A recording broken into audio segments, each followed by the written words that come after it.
All hail the legends. Welcome, friends, to another ELFSAR art stream where I do a deep dive on the subject we are drawing.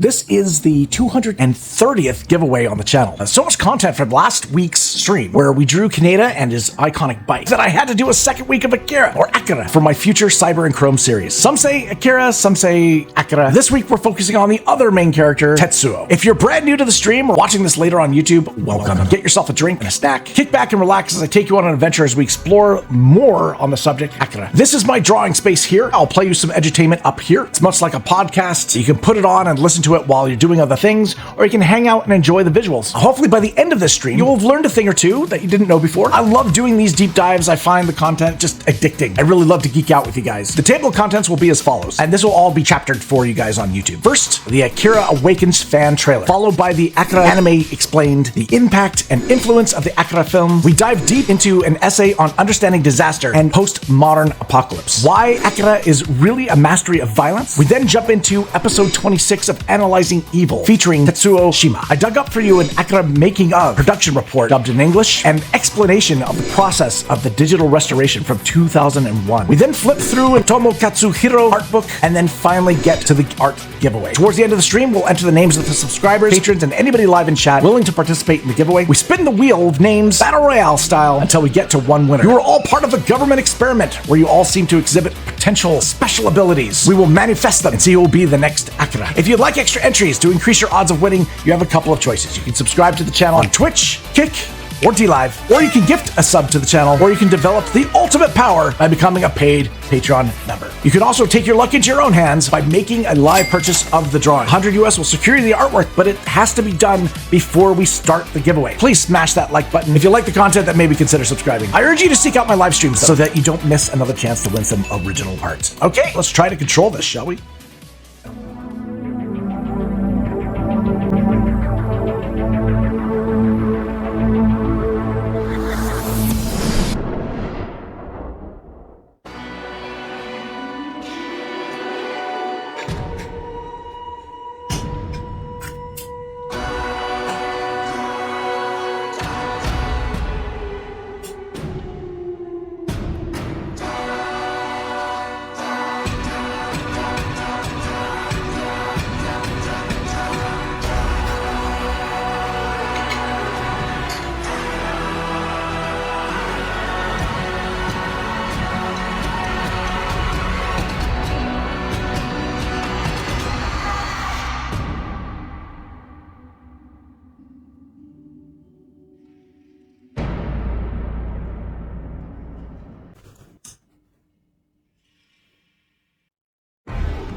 There is one anime feature in particular that shattered all my preconceptions of what a story could be, and that there was this entire world of Japanese anime and manga stories that I had never been exposed to.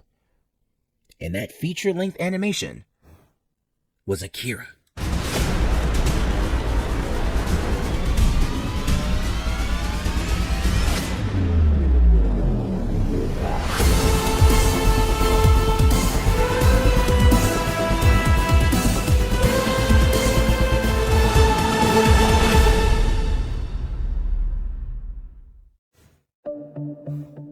AKIRA was this dark, disturbing, dystopian, violent, Japanese cyberpunk chaotic animation that was so weird to me that it caught me completely off guard. I saw AKIRA when I was like 12 years old, and you know what else you're learning how to do as a boy when you're 12? Masturbate.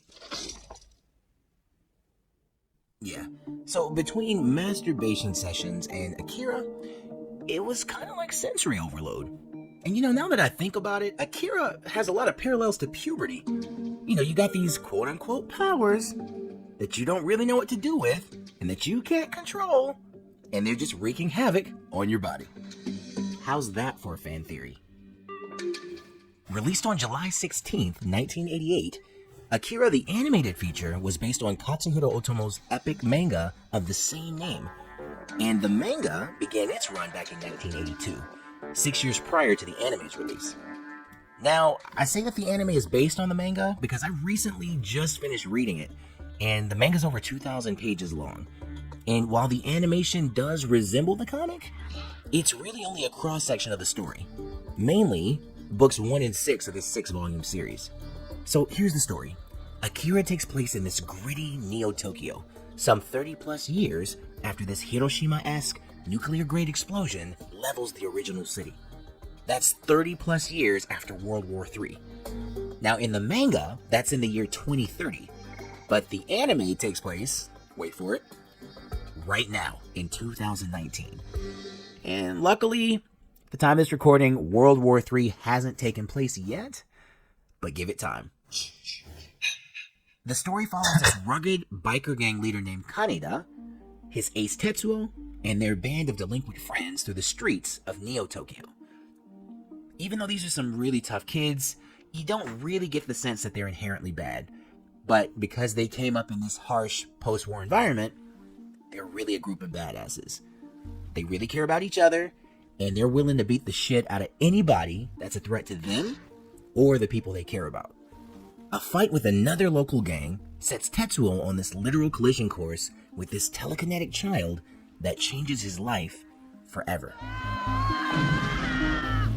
So after running into this strange boy, it awakens these equally strange powers in him. And once those powers reach their full potential, all hell breaks loose.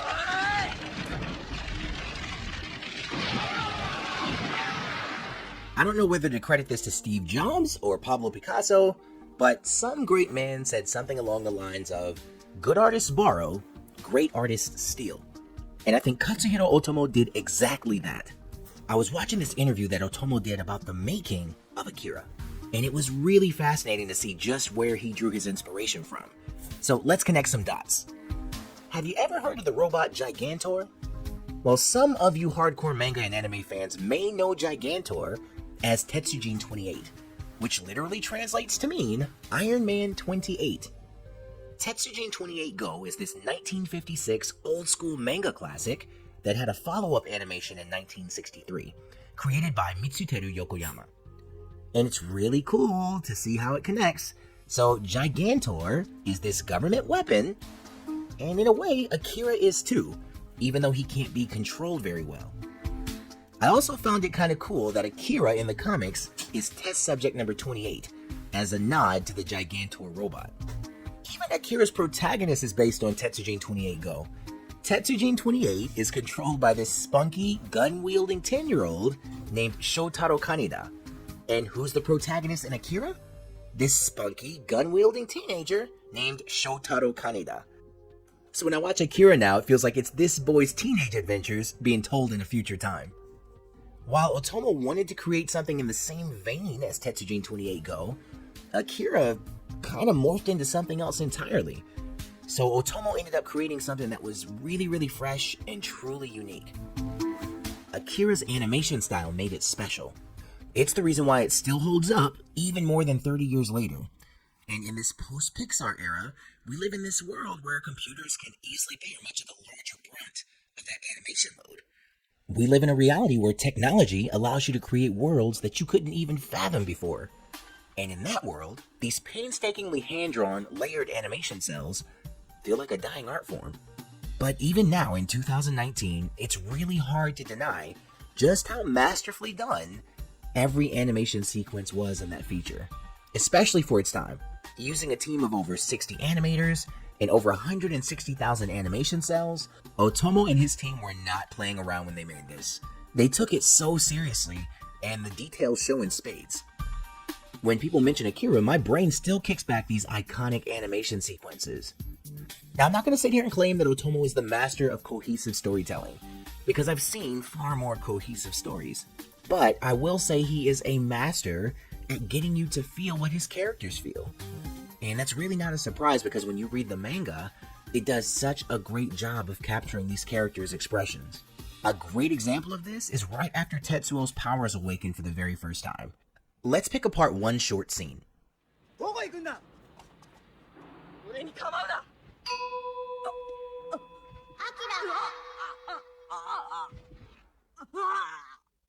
Tetsuo! Akira!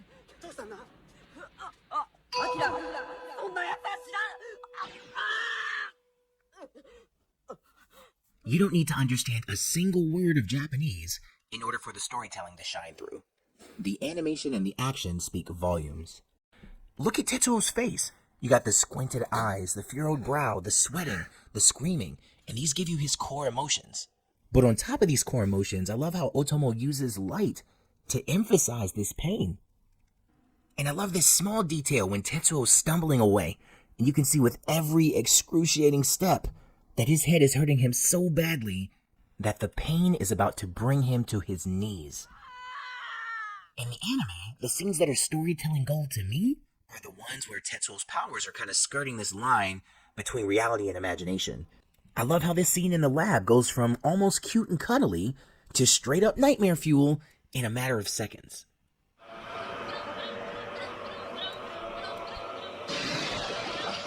Even outside of these scenes where Tetsuo is going a bit mental, Akira is just loaded with these other wonderful scenes. Another scene that I really love is when Tetsuo gets his arm blown off by this military weapon, and he gets so pissed off that he flies into outer space. And in the vacuum of space, since there is no sound, all you see during this sequence is Tetsuo's silent rage as he proceeds to telekinetically smash this satellite weapon.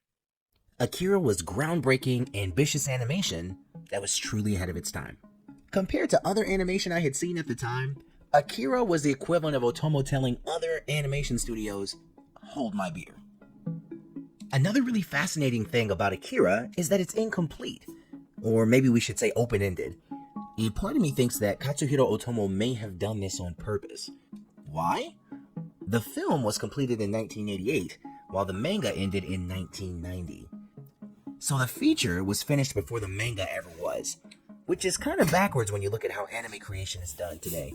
Usually, the manga is created first, and then the anime is sourced from it. But I think the way Otomo did it was really smart, because it allows the animation to be this work that easily stands on its own. As a fan, one of the cool things about that is that there's such giant gaps between the manga story and the on-screen story. And what are some of those gaps? Well, I'm glad you asked. Now, I'm not going to sit here and tell you all of them because I don't want to spoil the entire thing for you, but the manga is worth reading. So one of the biggest gaps I saw is a character named Lady Miyako. And in the feature, you see her for maybe less than 30 seconds, and she gets killed off just like that. But in the comics, she has a much bigger role, and she's actually powered herself, and she plays a big role in the fight against Tetsuo. And then there's Akira. I think a big part of what makes the animated feature confusing is that you're trying to figure out who or what Akira is.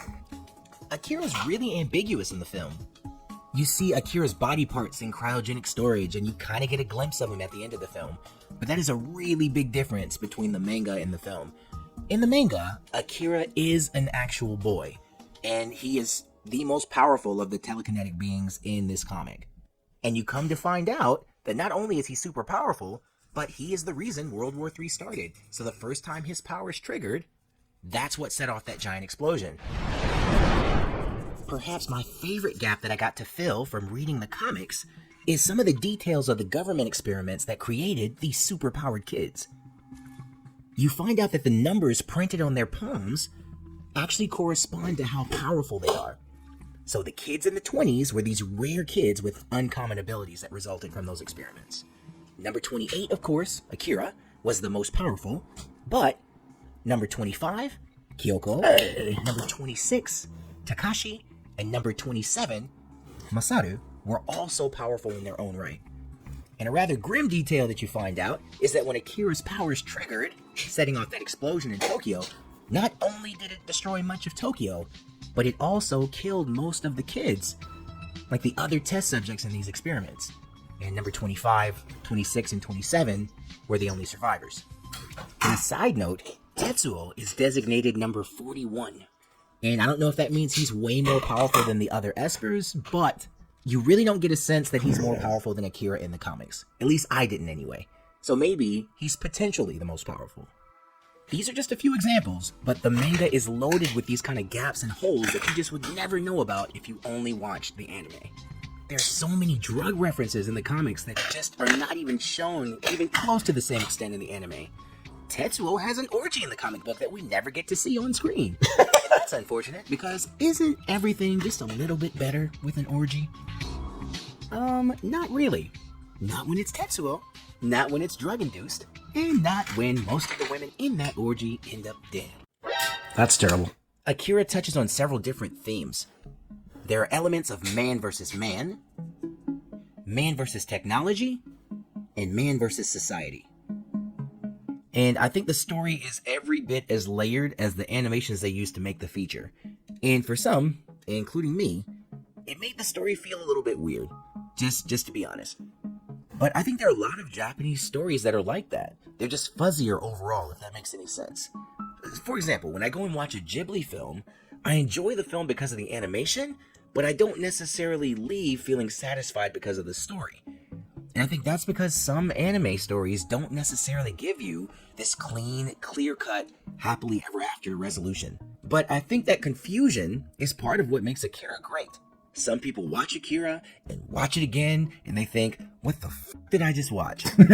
Other people watch it just to be mesmerized by the drawings, to see this really capable team of animators breathe life into an imaginary world on screen. Other people watch it just to do some deep story analysis. Go check out Reddit and you'll see what I mean. But whether you love it, hate it, or are confused by it, Akira makes you feel some kind of way. They say that good art is polarizing, and in the world of Japanese animation, Akira is one of those works. It's unapologetically dark and gritty, and personally, I think it's a masterpiece.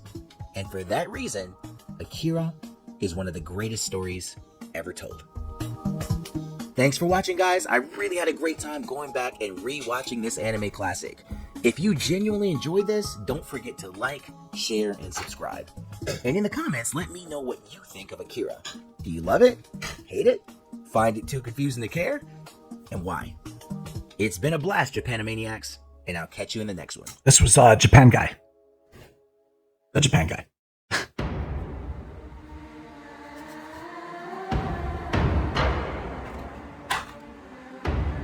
This is Sinspiria.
The 1988 anime film Akira embraced cyberpunk to a T. It follows a biker vigilante and his friend who are caught up in a clandestine plot when an accident lands one of them with horrific psychic powers.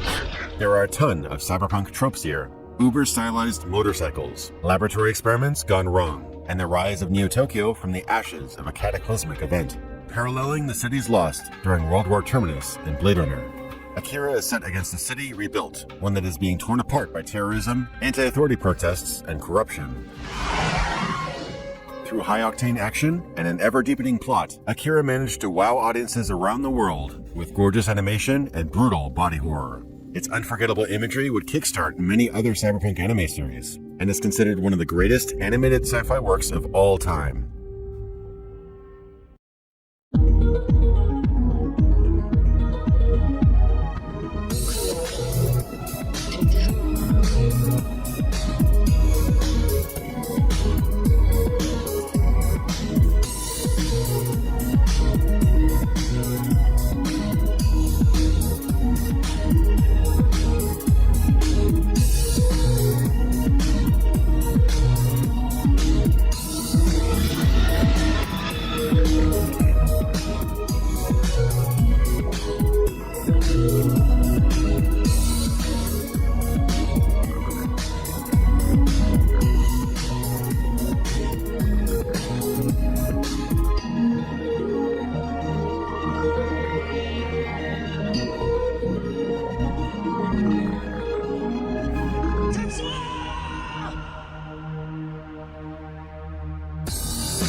There was everything else, and then there was Akira.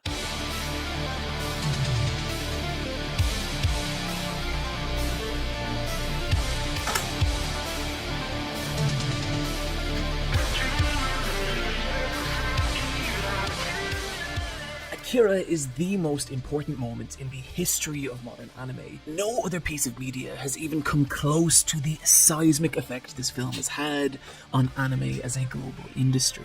And it did it in an age when anime was a virtual unknown in the West, when even visionary filmmakers like George Lucas and Steven Spielberg looked at films like Akira and couldn't imagine a world where they could succeed in the West. And yet Akira blew through every cultural barrier and global limitation and woke the Western world to the fact that Japanese animation existed. For every time you've sat down and watched an episode of Dragon Ball Z, for every fan theory you've seen on Evangelion, for every YouTube video you've watched about anime, Akira is the point when that started to happen. It's also a film that I feel has fallen out of popular consciousness in recent times. It's rare I hear it discussed now outside the most hardcore circles, or in relation to the hellish, never-ending pre-production of its live-action adaptation.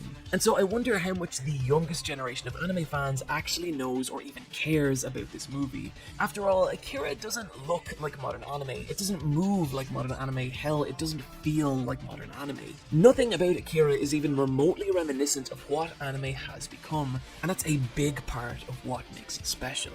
As Akira was the culmination of one of the most exciting times in anime's history, the mid to late 80s, an era that many have dubbed the golden age of anime.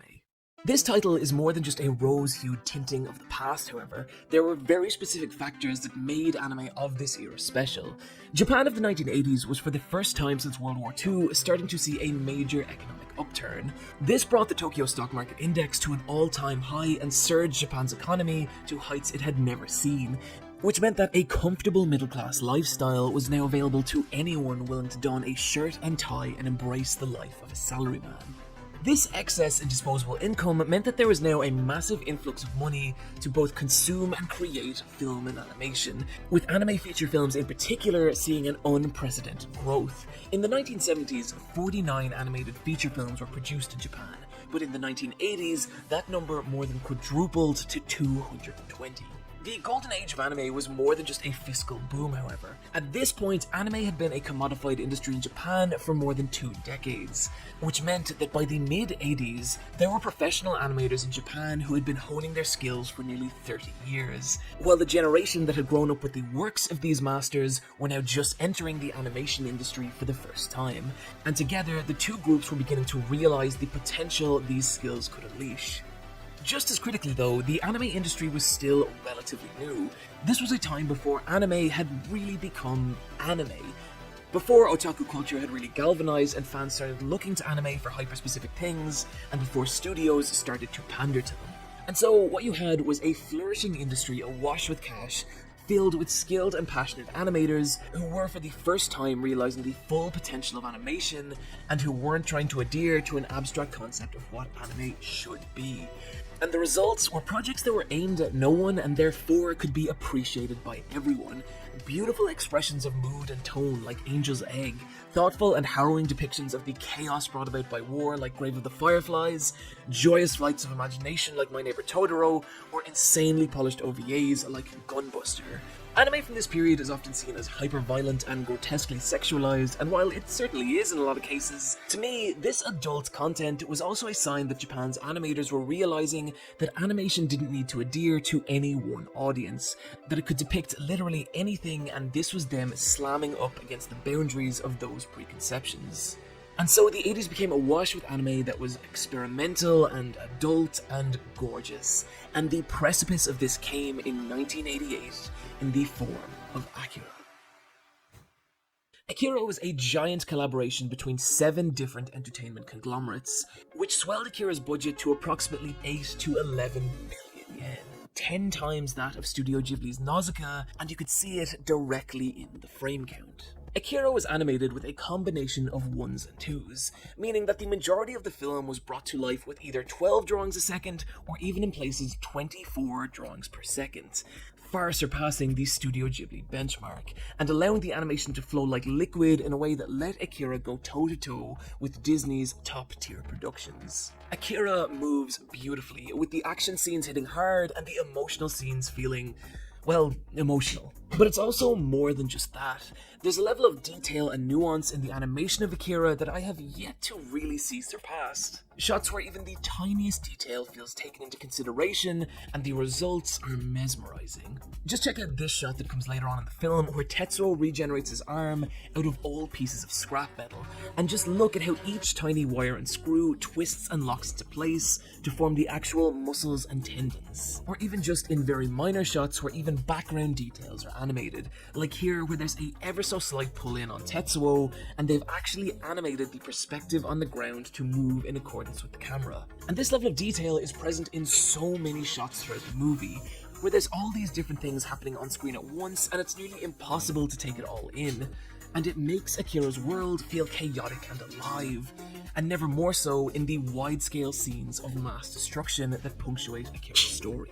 These scenes in particular stand out not only because of how beautifully they're animated, but because destruction is a major underlying theme of Akira, and a huge part of what made the film feel so distinct in the West. American sci-fi of the 80s and 90s has this reverence for technology, often being treated as a way to help prevent some great disaster or catastrophe. But there is a distinct difference in Japanese pop culture. While there was certainly the same fetishization of technology, there was often a deep-rooted underlying cynicism to it, with many stories not being about the prevention of large-scale disaster, but learning to survive once disaster has occurred. This difference in perspective is seen by many as a reverberation of the 1945 bombing of Hiroshima and Nagasaki during World War II, in which 2 atomic bombs were detonated over the city of Hiroshima, killing 129,000 people. Wow. This tragedy was reflected in many pieces of iconic Japanese cinema that followed throughout the years, and we can see this directly in the first shot of Akira, as a catastrophic explosion of light eradicates a Tokyo cityscape. And we leap forward 4 decades to the year 2019, and from the ashes of a ruined Tokyo has risen Neo-Tokyo, a dangerous, wild dystopia of a city where biker gangs openly spill each other's blood in the streets, and where civil unrest and mass protests have led to frequent rioting, where the scars of mass destruction can still be felt in every aspect of society. It's a semblance of Tokyo that feels like it's spinning violently apart, still stumbling and spluttering in the wake of World War III, and we see it all through the eyes of Kaneda and Tetsuo. 2 orphaned delinquents who together have formed a violent motorcycle gang and have eked out a chaotic existence in the streets of Neo-Tokyo. And you can see the struggle the city faces in every facet of their lives, from the overcrowded schools to the way they're treated by adults to the random acts of violence they commit against regular citizens. The film does an exceptional job of establishing the world these characters live in, not through any real exposition, but just through strong dystopian imagery. There's this one shot in the beginning of the Fist of the North Star movie where we see this boat harpooned through a skyscraper, and I love this shot. I don't think I've ever seen an image that so immediately and clearly conveys that this world is just, well, fucked. And it's strong world-building imagery like this that's present throughout Akira. From the ruined monument outside Kaneda and Tetsuo's school, to the searing neon lights that bathe the city in a harsh, futuristic glow. And it really conveys the feeling that these characters are trapped, both by the city and by the shadow of the catastrophe. But while Kaneda's wild nature allows him to thrive in the chaos, Tetsuo feels bitter and alone, his only comfort in life being his girlfriend Kaori, the 2 together dreaming of escaping Neo-Tokyo and living a peaceful life somewhere else.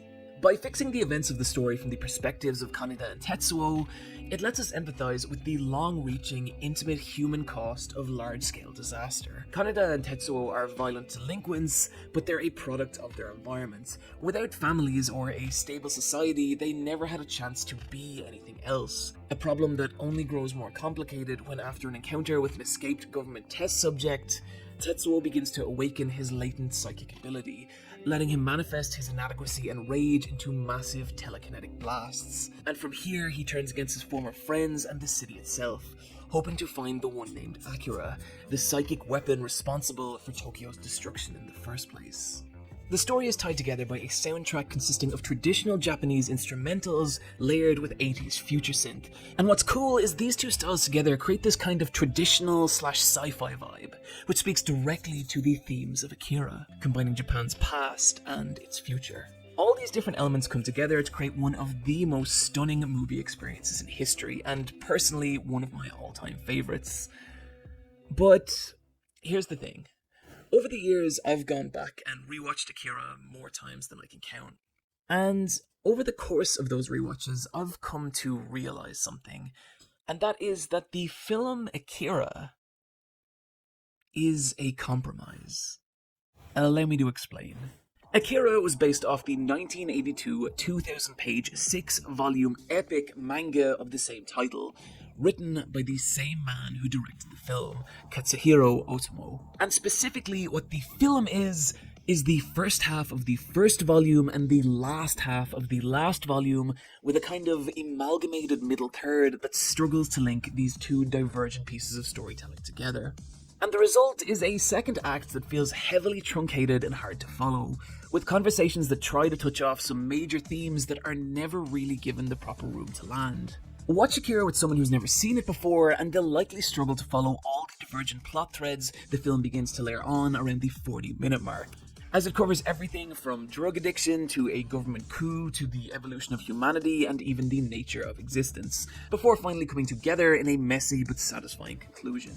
The reason I use the word compromise is that after watching Akira enough times, it's easy to start feeling like you're getting a truncated version of a much larger story. But that larger story does exist, and it exists in the form of the manga. The relationship between the film and manga is a strange one, not only because they share an author and director, but because it's difficult to even say that the film is a full adaptation of the manga, as the manga was created before, during, and after the release of the movie, only concluding in June of 1990, 2 years after the release of the film, meaning that in a way, both the film and the manga are the original versions of Akira, with Otomo himself stating that the experience of directing the movie massively shaped the direction the manga would end up going in. And so the manga is at once the inspiration for the film as well as the revised version of it, and the result is a much fuller, more complete story, with concepts that are only touched upon in the movie being given room to breathe and grow and shape the narrative of the manga.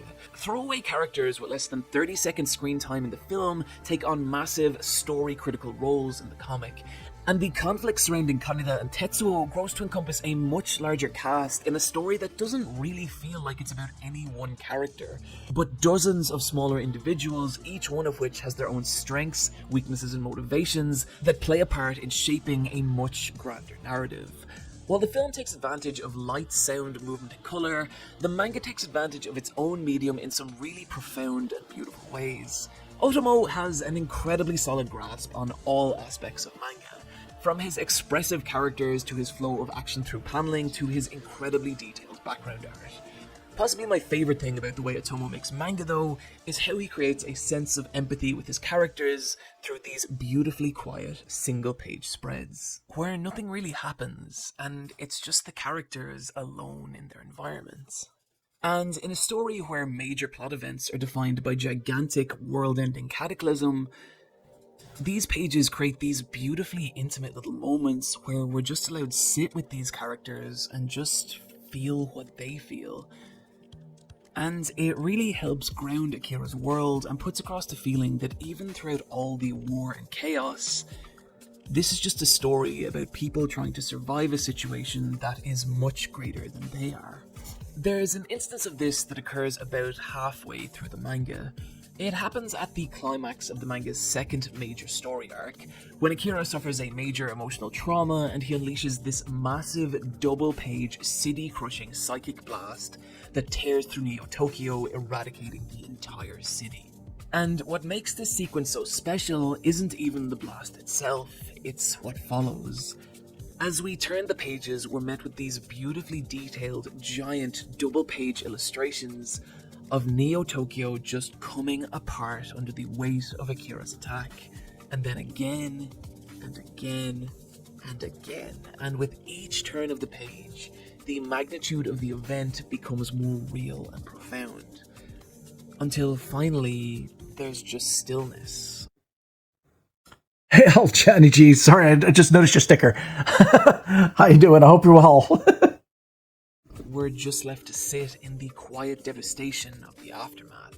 and the panels slowly start to pull in on different characters from the story as they look out over the debris of the cataclysm that moments ago was their home. And there's this unbelievably sad feeling that these people's entire lives have changed, making for maybe the most harrowing depiction of mass destruction I've ever experienced in media. Its parallels to Japan's own history being plain to see.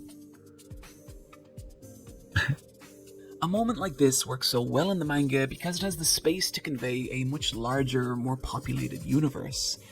And so we feel it so much more when that universe is destroyed, in a way that just isn't possible in a 2-hour movie. But none of that is to say that the manga invalidates the film. I think if anything, the manga helped me understand why the film has such a powerful effect on people. Throughout Akira, Neo-Tokyo is destroyed over and over and over again. And it's hard not to feel like there's a real grim message in there. Like that destruction is inevitable and people are what will cause it. But I feel like there's something more there too. Because for every time one of these catastrophes does take place, the characters that are left all pick themselves back up and eventually try to move forward. And I think there's something really hopeful about that. That even if the worst possible outcome occurs and it feels like there's nothing left, life will always go on and we always have the option to move forward. And that there will always be something to move forward to. And what the film is this message heavily condensed but beautifully realized. And I think it's a message that people never stop needing to hear, which, alongside its incredible production, gives Akira this kind of timeless quality that keeps it as relevant today as the first day it introduced the world to a new kind of entertainment. That day being December 25th, 1989. When Akira saw a limited release in American cinemas, just over a week after the first episode of The Simpsons aired on television. Anime in the West was a virtual unknown up until this point. The handful of anime features that were released were subject to some pretty brutal Americanized edits, like Studio Ghibli's Nausicaa, which saw 25 minutes stripped from its runtime, featuring characters on the poster who don't actually appear in the movie. And so anime, or any kind of animation aimed at adults, just didn't really exist. Which is exactly what would have made a screening of Akira so mind-blowing. Think about all the themes we just discussed and compare them to titles like The Little Mermaid or Land Before Time or An American Tail, and just imagine the massive cultural shock a screening of Akira would have been. How jarringly its depictions of violence and destruction and socio-political messaging would have stood alongside the child-focused offerings of Disney and Don Bluth. And so Akira's status as a cult classic exploded across the US and the rest of the Western world, going on to make a staggering global box office of $45 million, which led to the 1991 VHS release of Akira from Manga Entertainment, a distribution label established solely on the success of Akira in the West, who would go on to co-produce the next major anime smash hit, Ghost in the Shell, as well as being the first major distributor of anime in the West, spreading Akira far and wide and creating the first sizable generation of Western anime fans. And I include myself in that. Akira was the first anime I ever saw. I was around 8 or 9 years old and staying over at a relative's, and my cousins had recorded a copy of Akira off some German sci-fi channel, and I remember just sitting there and being transfixed by the film's anger and violence, entranced by how it was like nothing I had ever seen before and what that might mean.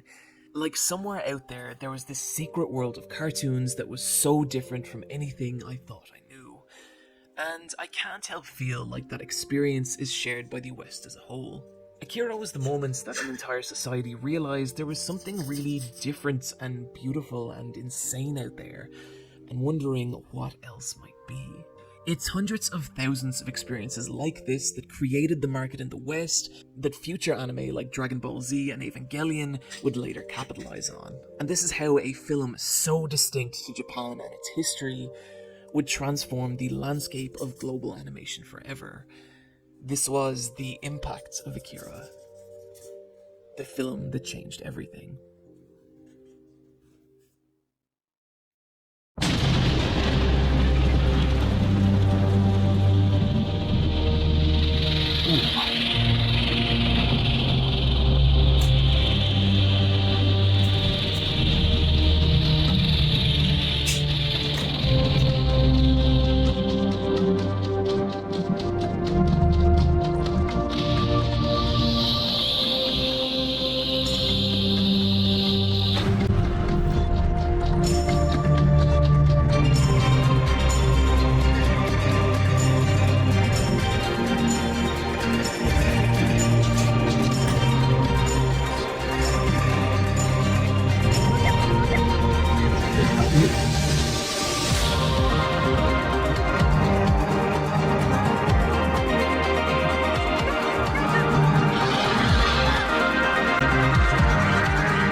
Oh, is Dlive not functioning at all?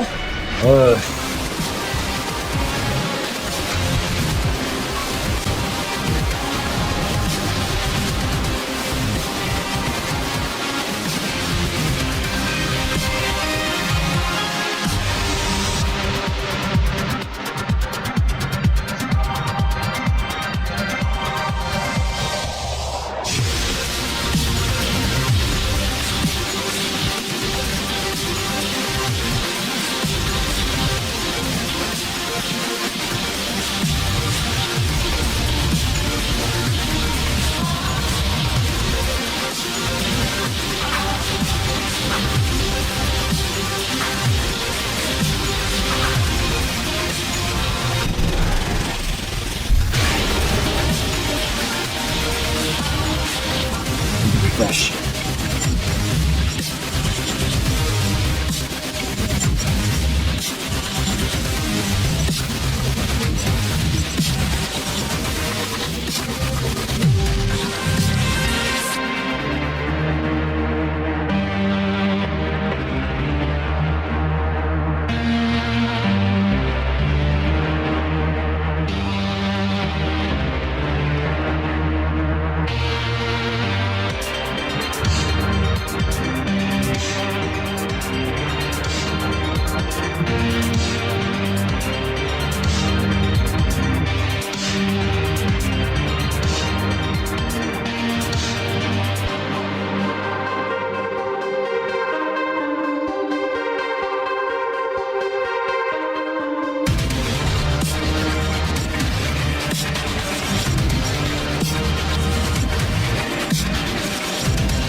No worries, Denny. I appreciate you dropping in. Good luck with work.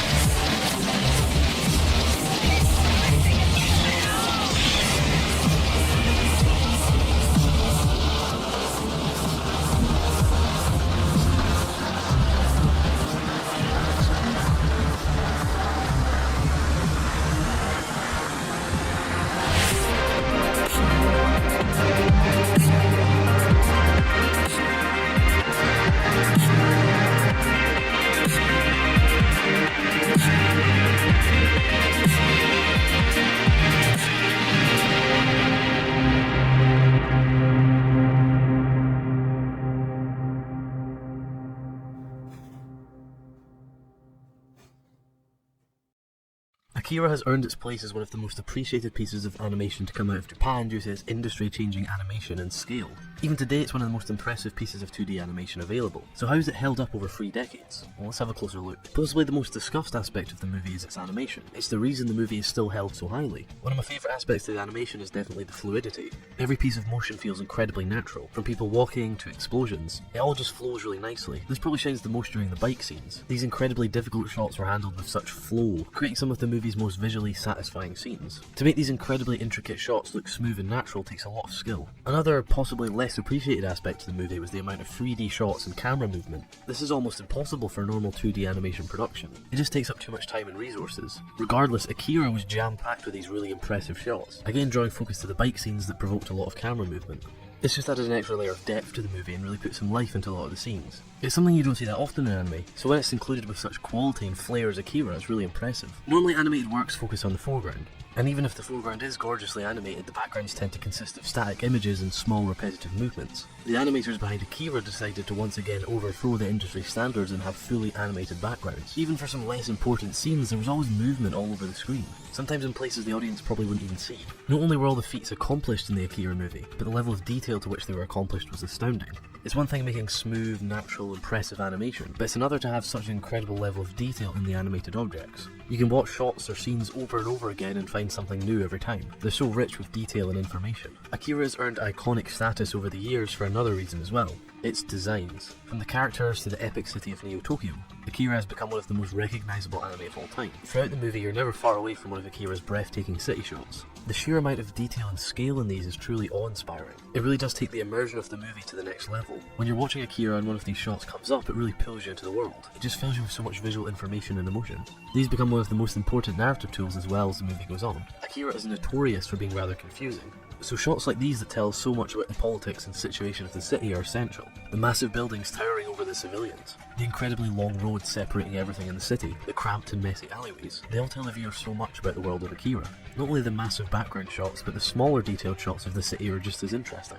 Even the city sewers with the grimy bars are crammed with detail. Blending everything together like this really makes the locations feel real and connected. One of the most important parts to how the city looked was the colours used to show it. There were always really vibrant colours like blues and reds, but they never once looked glamorous. This use of bold colours in a dull way was fantastic in showing the nature of the film. I love the contrast between specific parts of the city. In some shots you have these glamorous neon lights and tall busy buildings, but when we get a closer look we realise they're merely gems of the past. The city is in such a mess that it's lost interest in balancing its aesthetics. It's an incredibly powerful showcase of both poverty and luxury falling to the same fate.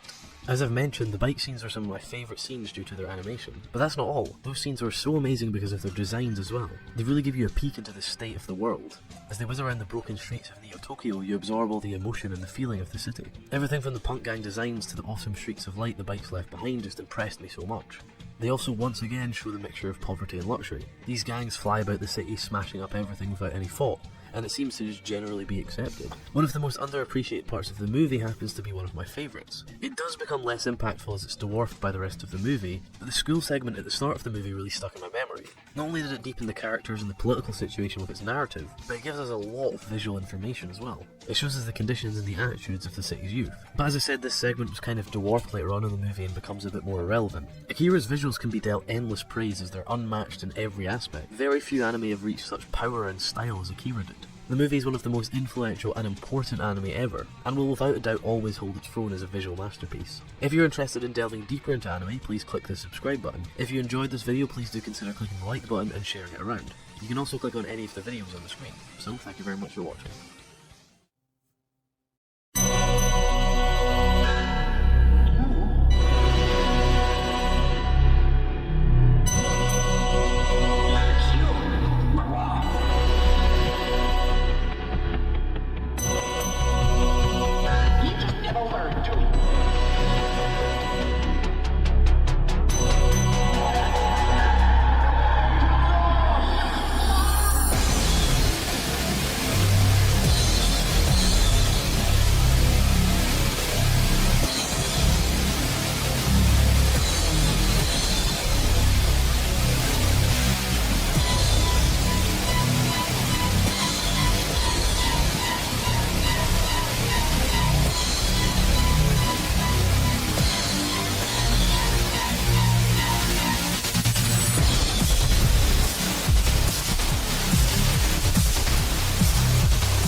It's the late 80s. A small group of university students gather around their one VHS copy of a film. It's a film that's found its way across the ocean for a rare showing in the West. These people are about to experience a film that's influence will stretch further than any of them could imagine. This film is Akira. It was about to send a ripple throughout the West and spark a revolution within the fandom. It had already shaken Japan, and it was about to do the same for fans all over the West. Akira was about to shake an economy, redefine genres, it was about to change media. It was about to transform this into this.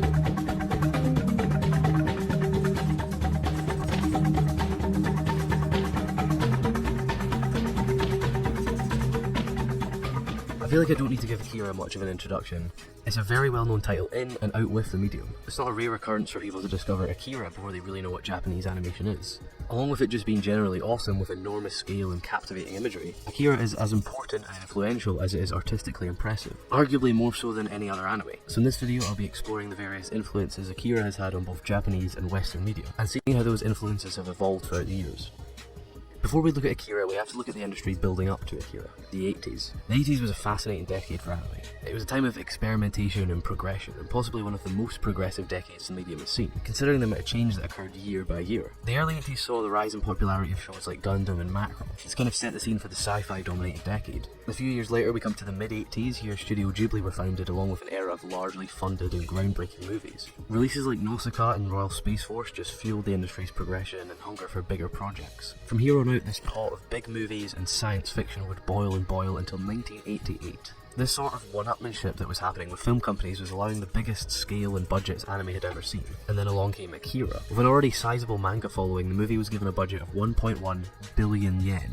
And Katsuhiro Otomo, the manga's author, was given a huge amount of creative control. And this was one of the vital reasons the film could be made to such scale. Otomo could put into one scene what some anime projects could put into one entire episode. And this never really happened before. Movies to this scale had to be very specifically formulated, or had to have one of the big names like Miyazaki behind them. Regardless of how incredibly impossible the production of Akira should have been, it happened and it was completed. And this had a huge impact on the industry. Akira's release is sometimes considered a flop, which is kind of true, but at the same time kind of not true. Akira made a lot of money, more than most anime films at the time did, but as much money as it would make, it was just a scratch on the money put into the project initially. It was an impossible task to make back that 1.1 billion yen. Akira had raised the bar to an impossible height. Anime movies were just not going to receive that kind of funding, which was needed to create something of that scale. These last few years in the industry were just improvements upon improvements. So you're probably wondering what happened next, because it took almost half a decade for the industry to start producing works that came even close to Akira. Well, Akira ate up a lot of money and ended up closing down a lot of companies attached to the project, which was a similar case for many other previous movies. So people just stopped wanting to fund these projects that had almost no chance of making that money back. And as if written in a play, the Japanese economy crashed at the end of the decade, and it took the industry with it. Now no one wanted to go anywhere near anime with their money. So in a sense, Akira was a big part of why the industry took a big slump after the 80s. There was no money in the industry and people's bars had been raised too high. It took years for the industry to recover, but the whole time Akira was having a different effect. Not only did it have economic ripples within the industry, but stylistically it was pushing the medium in a whole new direction. If we look at everything Akira took, changed and created, we can see it being implemented into almost every sci-fi anime project over the next decade. And you can see how it evolves. There's a nice distinct pattern which is really interesting to look at. So Akira championed a very distinct visual style, mixing the bright lights of science fiction with a dark, gritty dystopian city. This mixture of neon lights and stained alleyways was very iconic and set the scene for so many future titles. I think this worked so well because it struck such a realistic chord. The city of Akira was so realistic, yet it carried so many elements of a dark, undesirable world. I think the bar scene, for example, encapsulates this perfectly. You only have to look forward a few years to see how shows start emulating this style. So let's actively look at how Akira's influence evolved over the years. The first wave of anime Akira really had its hands in would be the early 90s. Shows like Patlabor and Giant Robo. My favourite example was the second Patlabor movie in 1993. Akira not only utilises the city elements, but gives the city an overwhelming characteristic. Something that engulfs the environment. Instead of neon lights and grime, it's metallic textures and snow. It's not as easy to notice with Patlabor, but it's very obvious in shows like Giant Robo. Unfortunately, the economic problems I mentioned caused there to be a real lack of anime during this period, so you don't get an amazing representation of Akira's influence, but we do during the mid-90s. Anime skyrocketed in the mid-90s, with productions like Evangelion, Ghost in the Shell and Macross Plus. All these shows continued on the wave that Akira released with their gritty, reality-driven sci-fi stories. It's also where the influence starts to move on in different directions. It's quite interesting to see different works pick up different elements. Eva, for example, took both the darker approach of Akira and the more classic mech-orientated elements from the late 70s and early 80s. Ghost in the Shell continued down the path of works like Patlabor with their realistic and heavily thematic stories, also carrying on the focus of detail and intricate designs. Works like Macross Macross Plus and Memories use the more traditional aesthetic, but applying modern technical elements. Many scenes from Macross Plus could have quite easily been picked out of Akira, which was only possible because of the technologies becoming available at the time. Towards the late 90s, you see Akira's influence evolving into what we know as anime today. The styles and techniques birthed by Akira had a decade to flourish, resulting in works like Bebop and Outlaw Star, and then moving into the early 2000s where the amount of anime explodes. The further you go, the deeper you need to look to find Akira's influence, but it's always there. Even drastically different shows like Serial Experiments Lane have Akira in their blood. Akira not only had a substantial effect on the industry, but it was very important over here in the West too. It was one of the first releases to come over here and really make a buzz around an almost unknown medium. For most people, it was their first taste of anime, and it offered a kind of maturity that wasn't widely available in Western animation. I feel like it appealed to the style of movies like Blade Runner, a style that would just increase in popularity over the coming years. But it jump-started a love for Japanese anime in the West and became a domino effect for the rest of the medium to come over. Shows like Macross and Gundam would make their way over, having been missed in the 80s, Cowboy Bebop and Eva would expand the popularity even further. Akira is quite possibly the birthplace of the West's love for Japanese animation. Akira was certainly one of my most memorable early experiences with anime, and I still have the DVD set I first watched it on. But I'd be interested to hear everyone else's first experiences with the film. I'm sure they're all very different, so please do leave a comment telling me about yours. And thank you for watching the video. I hope I gave a good enough rendition of Akira's influence. If you feel I did, please do click the like button and share it around. And if you want, you can click the subscribe button to be notified for new videos. Cheers.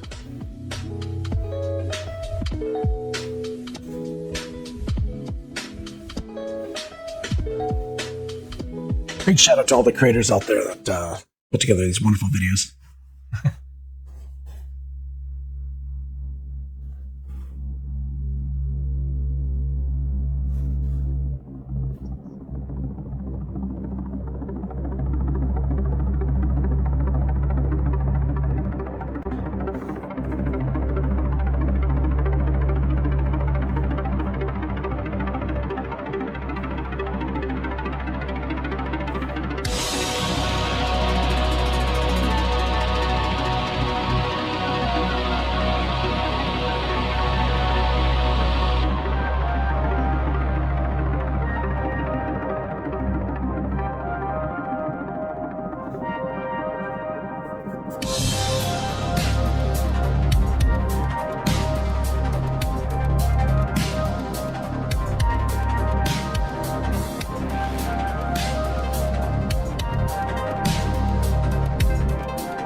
To get a better idea of these messages, and how something like apocalypticism could creep into and still succeed in a modern show like Death Note, let's go back a bit further. Let's go back to 1945. Sorry, I probably should be a little clearer here. To say that apocalyptic literature began in Japan in 1945 would be disingenuous. Science fiction with apocalyptic messages were imported to Japan as far back as the beginning of the Meiji period. Before that, apocalyptic rhetoric took the form of highly enclosed communal stories or Buddhist doctrines, and depending on who you talk to, the concept of mappo is itself highly recollective of apocalyptic literature that would later emerge in the 20th century, and that concept far predates the Meiji period. But our understanding of Japanese apocalypticism, though it can historically trace its roots to before 1945, completely changed after the Second World War. The radical mechanization of death on a scale never seen before, the Holocaust, the Great Tokyo Air Raid, the epistemic dislocation, and not only did the loss of the Japanese effectively destabilize its people from their grand narratives, the means in which it was destabilized was incredibly unique. Everybody's heard of it, everybody knows about it, and anime remembers it, even today. I can't stop loving you. I've made up my mind to live in memory of the lonesome time. I can't stop wanting you. It's useless to say, so I'll just live my life.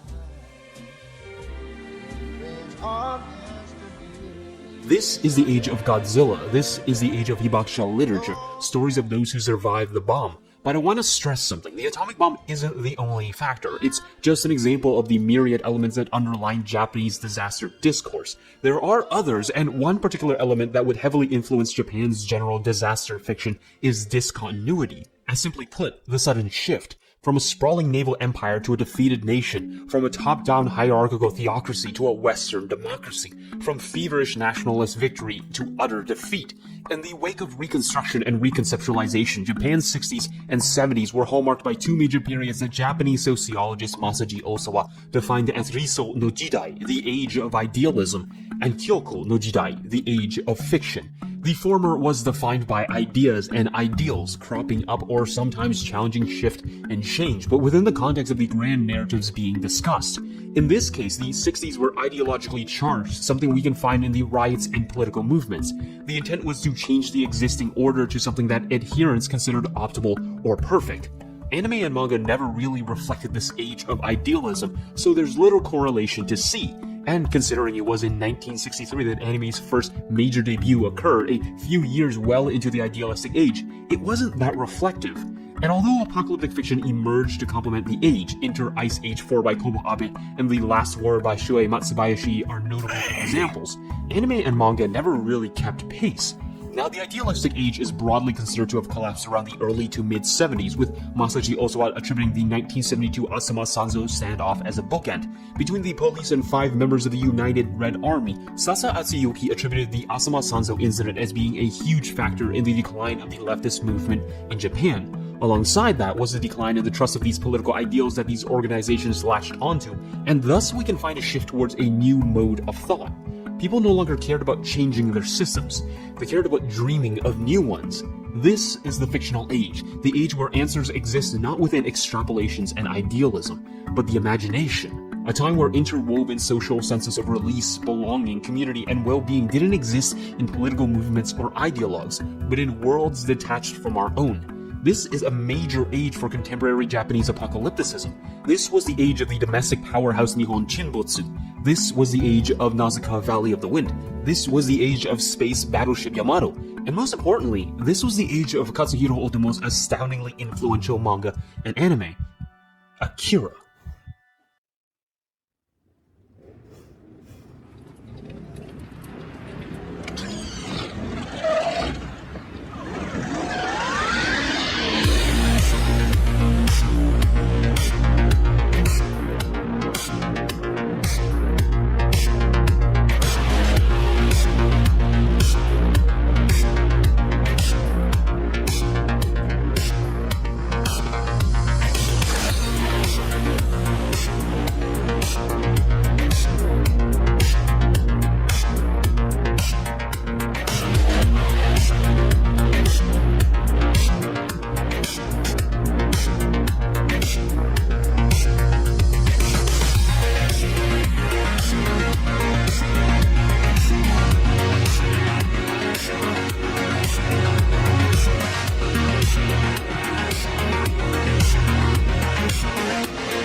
manga and anime, Akira begins and ends with the creation of new worlds. But I'm getting a little bit ahead of myself here. Otomo's Akira has the same general plot. An explosion rocks Tokyo, thus birthing the chaotic dystopia that's emerged out of World War III 31 years later, Neo-Tokyo. Kaneda and Tetsuo, two members of a biker gang, are out battling a rival gang, the Clowns, when Tetsuo gets into an accident almost hitting Takashi, a boy who is revealed to have telekinetic powers. From there, the events spiral out of control as calamity uproots calamity. Tetsuo's telekinetic powers continue to grow to greater heights throughout the series. Kaneda meets a resistance movement fighter named Kei, and over the course of the story, their relationship flourishes. Overall, Neo-Tokyo is really beset by problem after problem, and Akira, the source of the initial explosion, is awoken. And if you think that's a little confusing, well, that's the point. Because understanding Akira and its position in the greater apocalyptic text is its nature as a postmodern one. Frederick Jameson notes that two central elements of the postmodern text are what he calls pastiche and schizophrenia. The first Jameson notes is about using other texts as reference. What's important about pastiche isn't just that it's a series of references, but that these references appropriate and meld so many elements together that senses of real and fictional no longer matter. For instance, you can see the clear influence of the bomb in Godzilla, but the bomb isn't the only thing in Akira. There's floods from Nihon Shinbutsu, the militarism of the last war, the number from Tetsujin 28, the influence from Otomo's own previous work, Domo. Schizophrenia, on the other hand, is the lack of temporal continuums in narrative. Jameson argues that linearity isn't something that matters in the postmodern text, and instead each shot, scene, and sequence is presented more as continual presence, where every single thing exists on its own. With dizzying freneticism, Akira jumps from character to character, unfurling its massive narrative with increasing complexity, and yet, at the same time, with little care of any associated temporal interconnectedness. It's not simply a disjointed narrative for the sake of being disjointed, but discontinuity in general. The logical transition is sometimes weak and other times non-existent. So why are these qualifiers of the postmodern text at all important? Why does it matter for the broader study of Japanese apocalypticism? Frieda Freiberg argues that a major differentiator of Akira as an apocalyptic text is that Akira is made for a generation of Japanese who have no personal memory of Nagasaki and Hiroshima. So if we can understand contemporary Japanese apocalypticism as starting from 1945, then we also have to understand Akira's primary audience as the first generation completely disengaged from that starting point. In other words, much like Kaneda and Tetsuo, Akira is a work for a generation that never really conceptualized the ground zero of immense catastrophe. And that's really interesting, because I think to understand Akira is to understand early contemporary Japanese psyche. And to understand early contemporary Japanese psyche is to understand Akira. And Akira and postmodern fictional age apocalypticism is defined by discontinuity. In both the anime and the manga, we can find that discontinuity. By drawing upon so many disaster texts, Akira is an encapsulation of uncertainty associated with the collective post-war Japanese psyche. By presenting these texts in a complex space with limited and sometimes non-existent linearity, Akira condenses the history of uncertainty of the culture that created it. In both the manga and the anime, Akira is littered with these symbols. The resistance movement is recollective of the United Red Army. Lady Miyako in the anime is a manifestation of the millenarian movement that emerged from Japan's new religious cults. The empty watery moats that forms Akira's throne is itself a symbolic emblem of the moats of Tokyo, as well as the isolated, total power of the island nation of Japan itself. Akira's position on that same throne is a less than subtle manifestation of the emperor and the history that comes with it. The street demonstrators recall the public protesters of the 1950s and 1960s. The telekinetic children and their association with the military are highly recollective of Japan's growing dependency on nuclear power, something that was introduced to the country in the form of the atom bomb. Akira's burial beneath the Neo-Tokyo Olympic Stadium, itself a carbon copy of the 1964 stadium, is the burial of Japan's destructive past. He is, as Christopher Bolton notes, memory and history, a regrettable military past buried beneath a reconstructed Japan. Akira is, in other words, a symbol of the past that both destroys and saves society, a being with immense power and ability to change the present, but doesn't really. In the manga, residents of the Neo-Tokyo Empire crop up Akira as their god, but it's Tetsuo that really manages things. And while Akira is symbolic of Japan's past, Tetsuo is a manifestation of, at the time of publication, what I believe to be Japan's younger generation, its future. Susan Napier, in her highly influential article on analysis of Akira titled Panic Sites, the Japanese imagination of disaster from Godzilla to Akira, notes a critical concept, the Shinjin-rui, The generation that came of age in the mid to late 70s, the 20-somethings that never knew conflict, but a peaceful, economically powerful Japan. Napier argues that while Tetsuo's behavior isn't necessarily exemplary of the Japanese youth or the new generation, he does represent an uncertainty and potential inability to address the power given to him. Tetsuo's metamorphosis is a symbolic match to the new generation's slow exercise of their newfound power. The insistent and constant melding between human and inhuman forms is, as Napier notes, terrifying and pathetic. An adolescent unable to cope with the new powers thrust upon him. The identity of Tetsuo as a monster intertwined with Japan's rapid mechanization comes together to show a culturally, economically, and politically powerful state that, regardless, is disconnected and confused. And we can find this supported in the absence of the father figures. Both the Akira manga and anime lacked sufficient father figures, something that Freeberg notes as central given that post-war Japanese society has had to deal with the working father, the absent father. Tetsuo never really confides in any major adult figure in the anime, and given Kaneda and Tetsuo's status as orphans, the movie foregrounds the generational divide by emphasizing its discontinuity. They aren't espousing the ideas of their parents, because they don't have any. The Colonel, while he may be considered a father figure to the children, is more of a representation of authority, broad authority, to Tetsuo.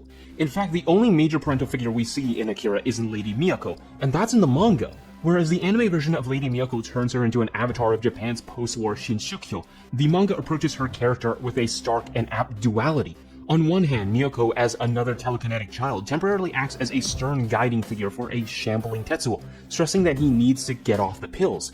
This is as close as we get to a real mother figure in both the anime and the manga, and even then, it's not really that sufficient. It's not a current underlying theme. At the same time, Miyako also exists as a vessel for millenarian doctrine, referencing an apocalypse and nevertheless the world that lies beyond the calamity. This conflation of Miyako's character in the manga implies that she is as close to what the world considers an authority figure, and her position as both a vessel for the prophetic end of the world and parental figures implies the role of the Shinshukyo as fillers of spiritual, moral, social, and perhaps at times, familial vacuums. And I think that's really something noteworthy in Akira. Both of them end with Akira's energy intertwined with Tetsuo, and if Tetsuo is a manifestation of confusion that comes from discontinuity, and Akira is the past, then to meld those together is a strikingly reflexive look at its own postmodernism. Remember, Akira emerged during the fictional age, the time where finding answers isn't about changing what existed, but to go to new worlds entirely, problems solved through escape. Escapism. In the film, Tetsuo merges with Akira into a new universe. In the manga, Kaneda and Kei find meaning in a completely new fictive state. Both solutions are complete detachments from the structures that cause the problem. However, the answers depend on highly symbolic continuities. If Akira is the past and Tetsuo is the generational uncertainty, then the merging of the two is itself a metaphor of bridging the zeitgeist divide. Kaneda and Kei warding off the Americans and the humanitarian groups is itself a dislocation from the wider political system, but they also use the language and general apparatus of Akira's Neo-Tokyo Empire that came before it. And this, I think, is why Akira is so important when it comes to understanding Japan's general disaster discourse. It's not just because it's a widely influential piece, that's certainly a huge factor, but it's also because of how it presents its material, and on a metatextual level, how that presentation of that material has a meaning of its own. It's a summary of movements and ideas in post-war Japan throughout time, emphasizing a postmodern narrative that focuses on discontinuity, a new narrative, a new world, the United Red Army, the sudden growth, the capitalists and socialists, the millenarians and Shinshukyo, the lacking parental figures, the violent past, the atom bomb, all of them existing at the same time, in the same space, a vivid encapsulation of Japan's post-war troubles. And the rebuilding structures of its massive manga betray its reflexivity. A new world isn't just built upon a complete cleansing of order, but structures that already exist. It's not only a hallmark of the fictional age, ending crises by escaping into another world entirely, but also a critical evaluation of it. Just as how Tetsuo is the one that so starkly recalls the postmodern dilemma of identity, it's Kaneda and Kei that provide a potential answer to it. In the manga, Kaneda and Kei driving off into the city of Neo-Tokyo pedestalizes friendship and camaraderie, and that's really interesting. That while older structures may seemingly fail the newer generation, it's in the like-mindedness of the group that we can only see progress. But whether that's something Otomo endorses or whether that's just a suggestion is uncertain. Regardless, as a roadmap of Japanese apocalypticism from the post-war era to the 1980s, Akira summarizes and challenges these shifts. And it's no surprise regarding the wildly popular status it has, both locally and abroad. And I would argue that there's no better time capsule of Japan's movements from 1945 to early 90s than Katsuhiro Otomo's Akira, a story that begins with, funnily enough, the end. A story where Kaneda and Kei stand amidst beams of heavenly light, or where they drive off into a rebuilding city. A story of the fictional age.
slowly kind of getting the shadows built up on the chair. We are working it up, slowly. I'm trying to make it look like marble. And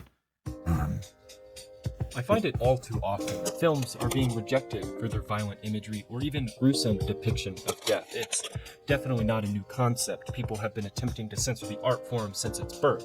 but rarely do you ever hear of the positive aspects of violence in films. One of the first examples that comes to mind of positive violence is Katsuhiro Otomo's 1988 classic, AKIRA. This classic Japanese anime has been vigorously picked apart by essayists, reviewers, and other connoisseurs of the medium, but rarely have I found someone discussing the importance of the realism in Otomo's hand-drawn style, something that I believe carries the weight of the meaning in Akira, because this is a film made by Japan, for Japan, about Japan. That's why the opening scene is Tokyo being wiped clean by an atomic-esque blast, an analogy for the atomic bombs dropped in Japan during World War II.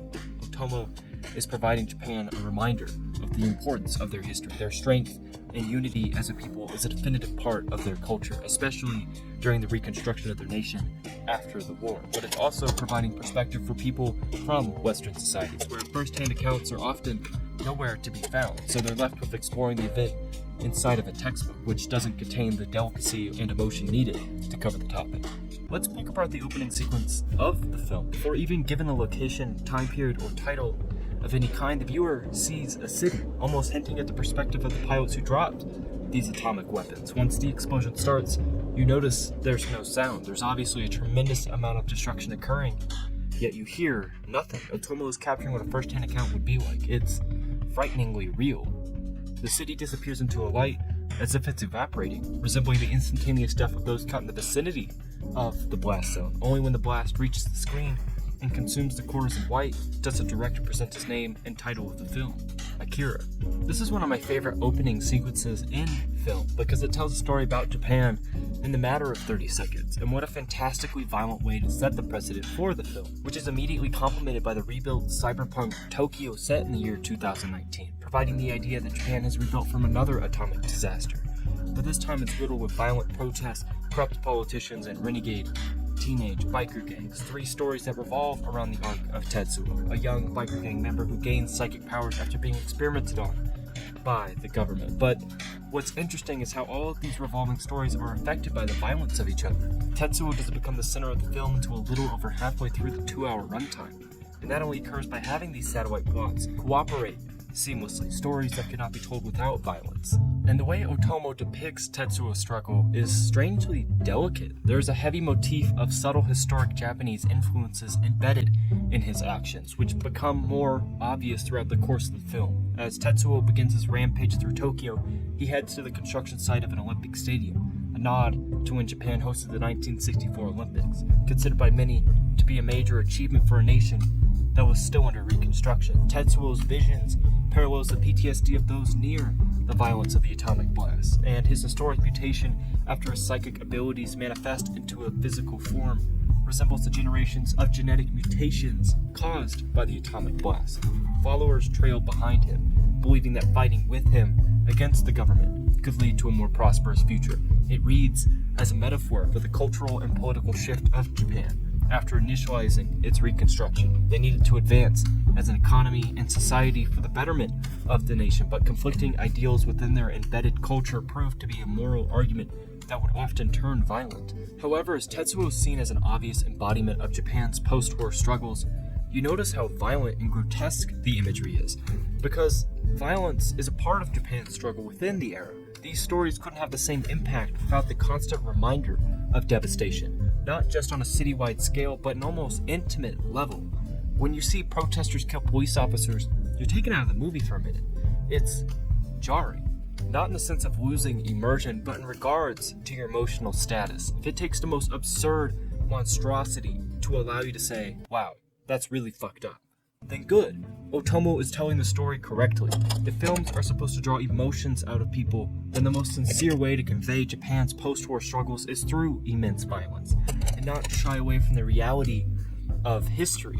If you don't represent this gruesome aspect of history correctly, then you're only going to be left with that textbook. If films are truly meant to tell stories, then this is how you do it. Thanks for watching.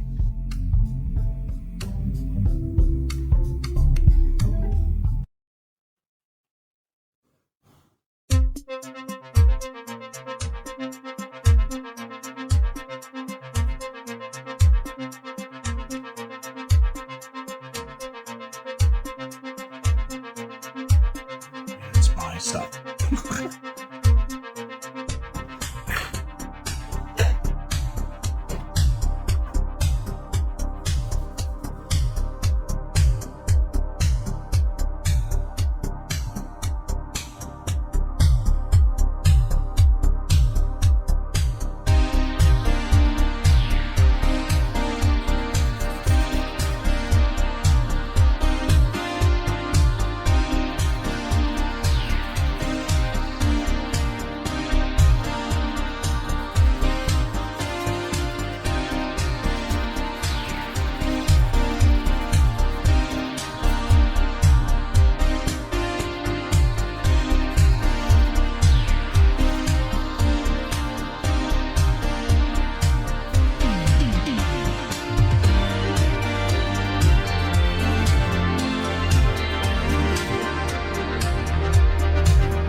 and welcome to the 26th episode of Analyzing Evil, featuring Tetsuo Shima from the film and manga AKIRA.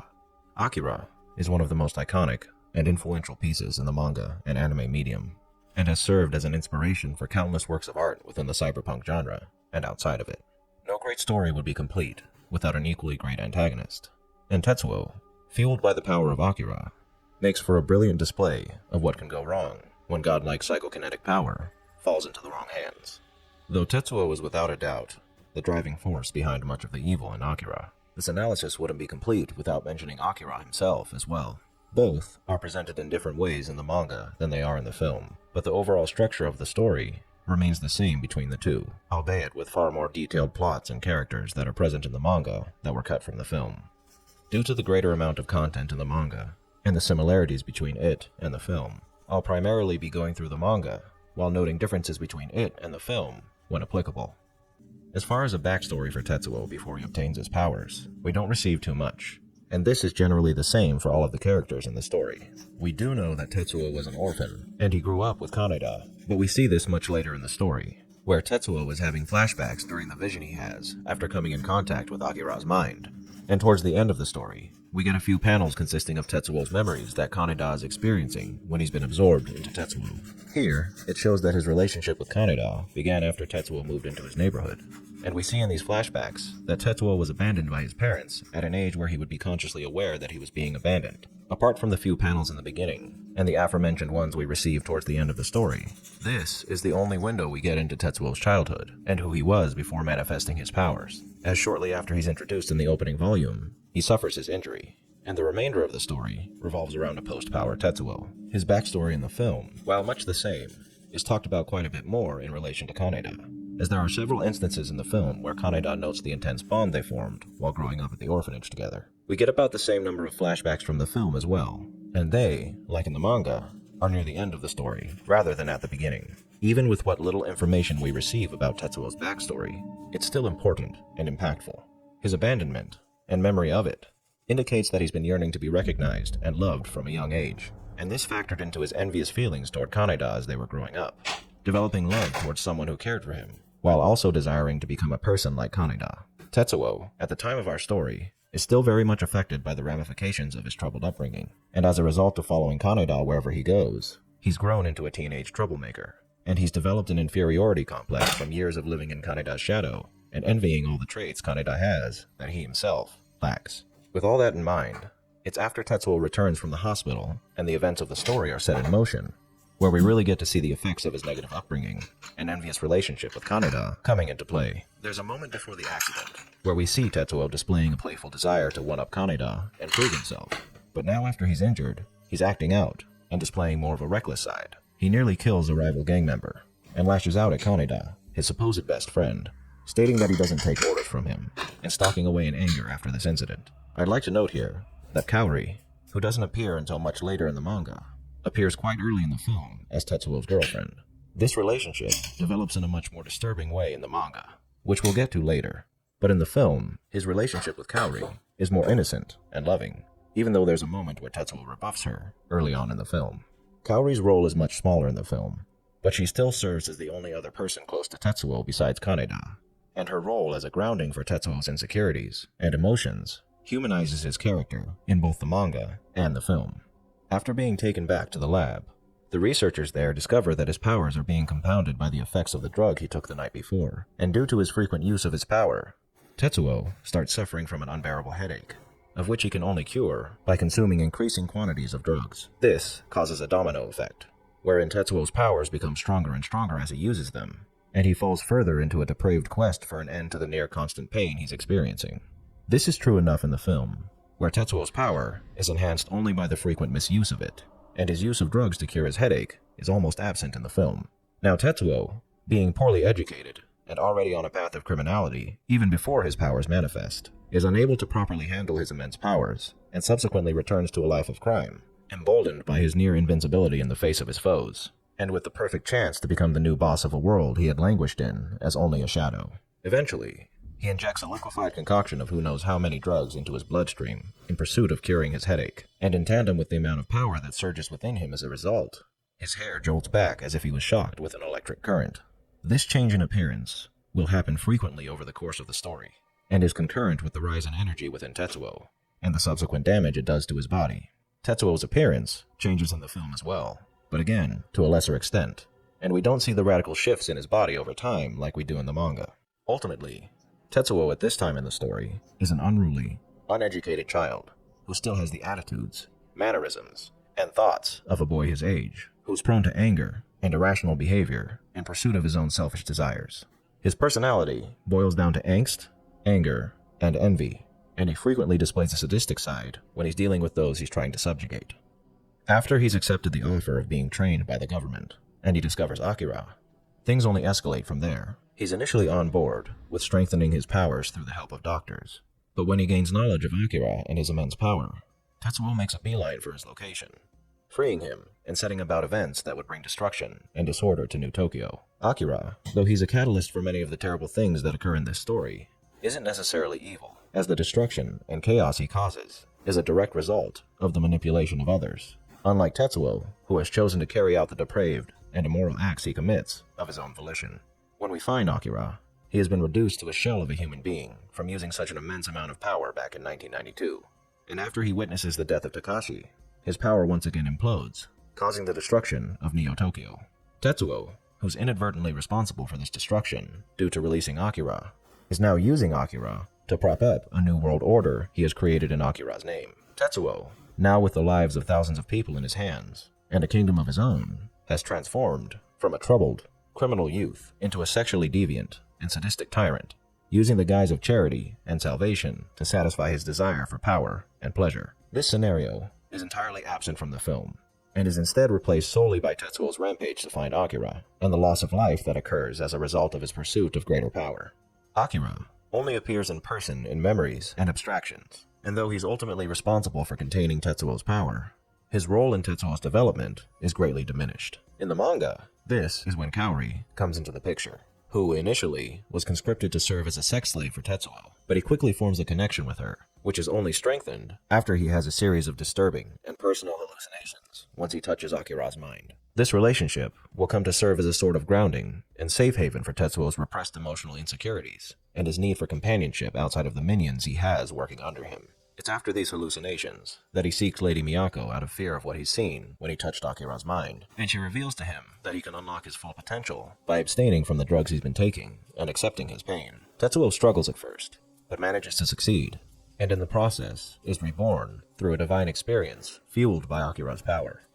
Tetsuo here, rather than displaying his depravity as he had before, seems to have relaxed and appears calmer and more collected than he did before, unlocking a part of the truth of himself through his vision.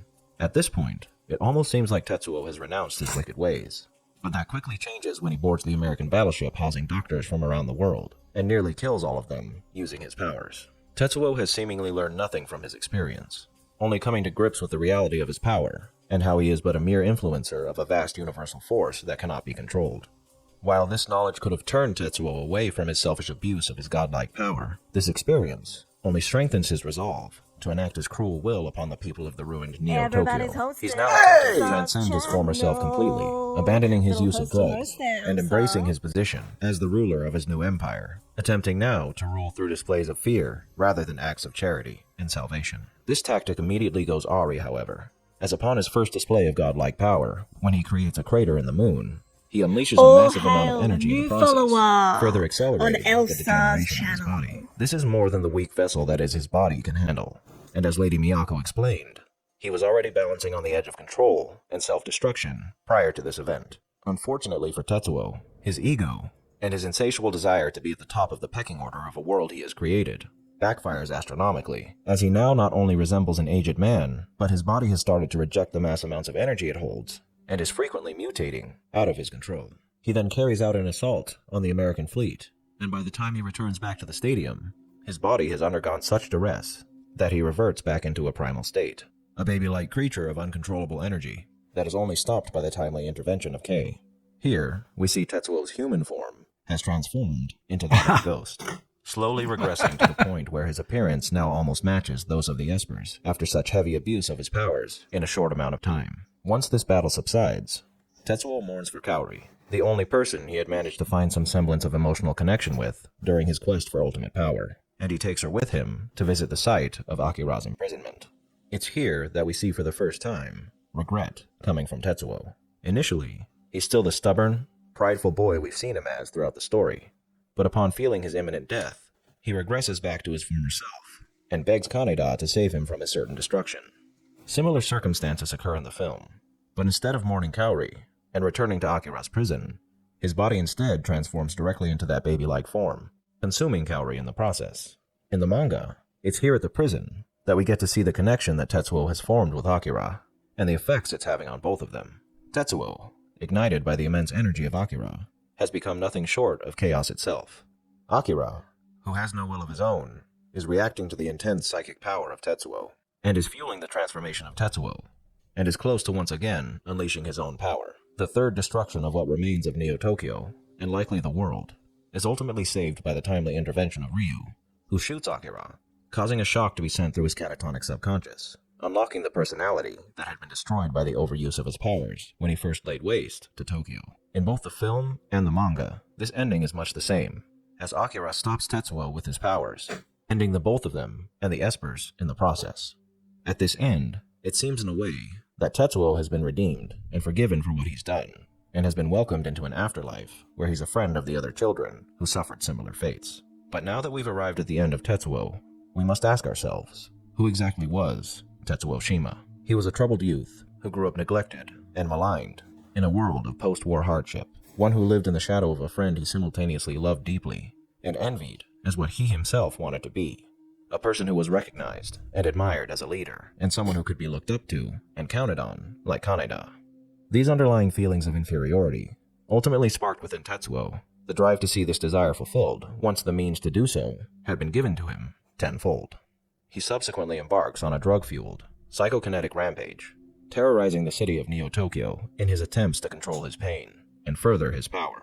In this pursuit of power, he inadvertently causes the destruction of Neo-Tokyo by releasing Akira, and after its destruction, he places himself as the tyrant of a newly formed breakaway state, continuing his lust for power, his insatiable desire to consume drugs to stop his never-ending pain, and using, abusing, and murdering people all along the way.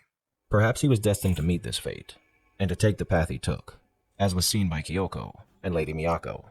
But due to the unpredictability of their visions, and the effort they took in both stopping him and convincing him to turn away from evil, I believe much of what Tetsuo did with his power he did of his own volition, and he could have done much better with the gift he was given had he chosen to do so. Tetsuo is ultimately consumed by a power he barely comes to grasp, and though he never asked for it, and was goaded along a path of developing this power to further the aims of a government willing to risk the lives of its citizens to master said power, he still made the conscious decision to take terrible actions in the pursuit of higher power, greed, and pleasure. And though he seems to have been redeemed in the end, Tetsuo, in both iterations of this story, without a doubt endangered or destroyed the lives of millions of people, and his rampant megalomania, selfishness, and unrepentant cruelty undoubtedly give Tetsuo the mark of evil. Thank you all for tuning in to this episode of Analyzing Evil, and I hope you've enjoyed. What are your thoughts on Tetsuo?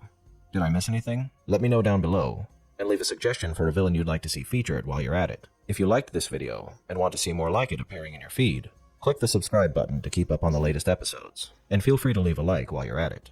Thank you once again to all of my existing subscribers for your incredible support. If you'd like to support the channel further, consider signing up as a patron over on Patreon, where you'll get access to different perks, as well as more to come in the near future. Thank you to everyone who's signed up so far, and a most vile thank you to those whose names you're seeing on screen now.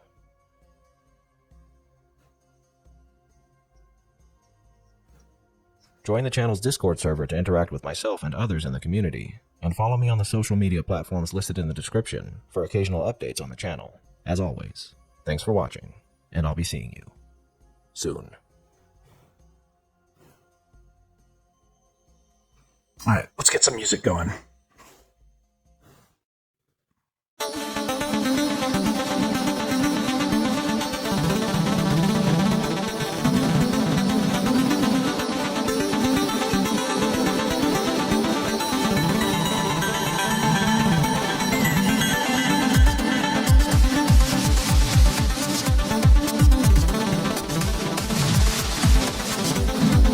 It's like synthwave jazz, man.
Come on.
December 6, 1982. The bi-weekly edition of Japan's immensely popular comics anthology, Young Magazine. It was here that the Akira phenomenon was born. Akira, the teenager, awakened to his hidden powers. Powers that he could not control. Powers that swept the megalopolis of Tokyo and the world. In the maelstrom of World War III. Our stage is Neo Tokyo, the super techno city of 2019, 30 years after the Holocaust. A ravaged city, and one totally unaware of the cause of its misery.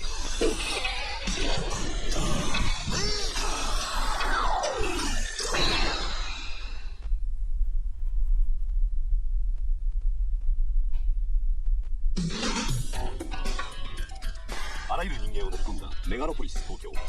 そこにうごめく混沌とした生命力はひとときも休むことなく次々と増殖。 Here in Neo-Tokyo, millions of survivors swell in chaotic vitality and surge forward toward an unknown future. 原作者大友克洋のイメージが結晶化したと言われている。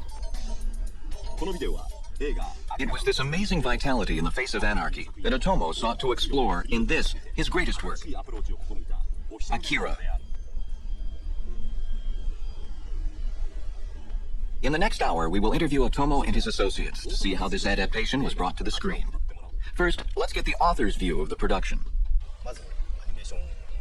It was never my intention to make Akira into a motion picture. It was originally created as a comic strip or young magazine. But when I was asked to develop my story for the screen, I became very intrigued. I'd always liked animation, and I'd even gotten together before with some friends to create shorter animated films with other characters. So why not try it with Akira? The difference between comics and animation? Well, most obviously, at first, the characters' mouths start moving, and then they start acting. It's just a given with animation that something's got to move. So, when I began working on adapting Akira into an animated film, I thought, just let the characters go. Let them act by themselves. It was in this direction that I first started to develop the concept of Akira as a film.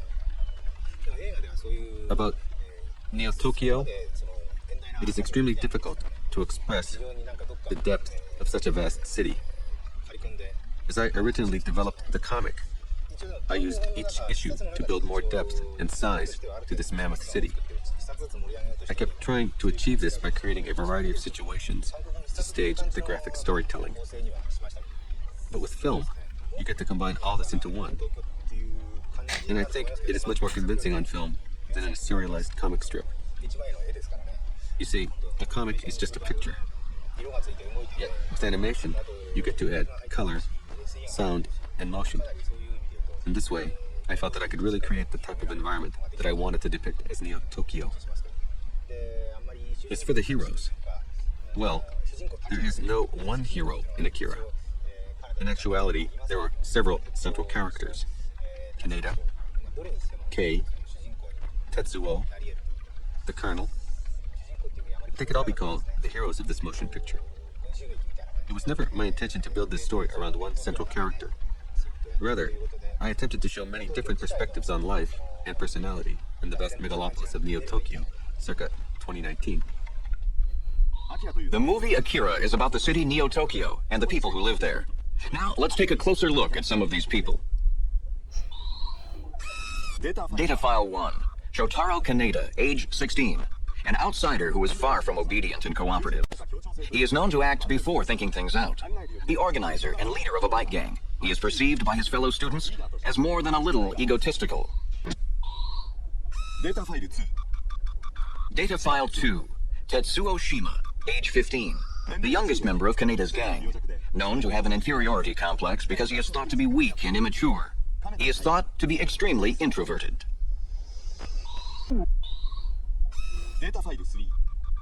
Data File 3. K. Government-assigned code name. Her real name remains classified. Age 17. Joined and became active in a terrorist group shortly after her brother died in prison. Strong-willed, yet sensitive. Data File 4. Colonel Shikishima, age 42, career military, on special assignment in Neo-Tokyo. Father was a member of the self-defense forces and participated in the original Akira project prior to the start of World War III. Shikishima knows the secret of Akira. Data File 5. Kyoko, sequestered by government. Realized extrasensory powers at age 9. Adept at telepathy and clairvoyance. Number 25 in the top secret Akira project. Data File 6. Takashi, sequestered by government. Realized extrasensory powers at age 8. Especially adept at psychokinesis. Number 26 in the top secret Akira experiments. Data File 7. Masaru, sequestered by government. Paralyzed from the waist down by polio at age 6. Realized extrasensory powers at age 8. Especially adept at second sight and psychokinesis. Data File 8, Akira. 28th and most successful government ESP experiments. File access restricted. Mitaka, an area of Tokyo, and the site of the Akira production studio. A studio that never shuts down. It is now 2 a.m., and even at this late hour, the staff is still hard at work. Over 150,000 cells or drawings have to be produced in order to make this film. And the drawing and checking of each cell takes a great deal of time. Here, a member of the production staff is checking the movement of a particular sequence of cell drawings. It is the basic process of animation, and the checker is making sure that each drawing is correct. At the peak of production, up to 70 staff members worked out of this studio. Let's take a look and see how the production of Akira the motion picture is progressing.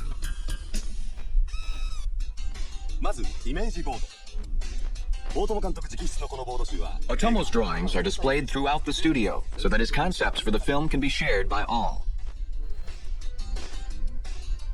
The true potential and power of animation can only be realized in full-scale theatrical animations such as this. With the proper attention to detail, you can actually sense the characters coming to life.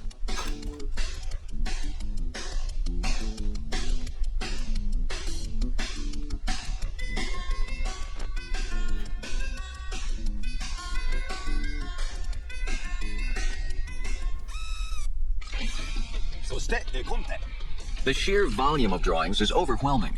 The film has been divided into 4 parts, with 783 individual scenes. And of course, Otomo, as writer and director, had to provide all of the initial storyboard drawings and preliminary layouts by himself. It shows how demanding and time-consuming the process of animation can be. Each segment was made for 70mm film. It was determined that this larger size was necessary because of the intricacy and precision of each drawing.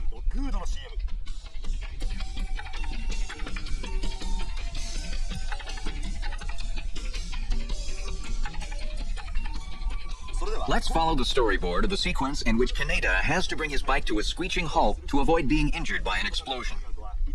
Otomo's layout is tremendously exciting and highly realistic. We can almost sense the full impact of the action from his drawings alone.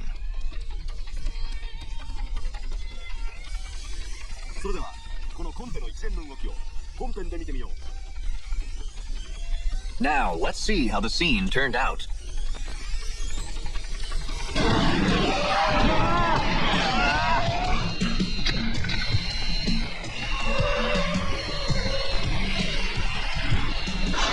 Tetsuo! We asked Otomo about his storyboards. I draw a tremendous number of boards. I actually draw every possible scene that could appear in the movie. Then I begin to cut out the ones that aren't absolutely necessary. That's why the storyboarding took such a great amount of time for this film. I think it is the most difficult part in the whole process of animation. You really have to finish your film on storyboard first. You can't edit after you've shot a lot of extra film like in live action. Of course, some editing takes place, but it is normally just to overlap scenes. I really put most of my energy into this phase because I knew it would help every other part of the production.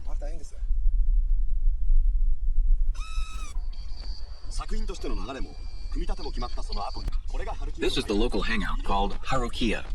Notice the wrecked car outside. In live action, this would just have been a second unit shot. But in animation, look at the details it required. Inside, there is the bar. Here, we see a schematic of the interior of the Harukiya. Here we see the jukebox. And the doorway. Well, about the Harukiya, I really didn't know what to call the place.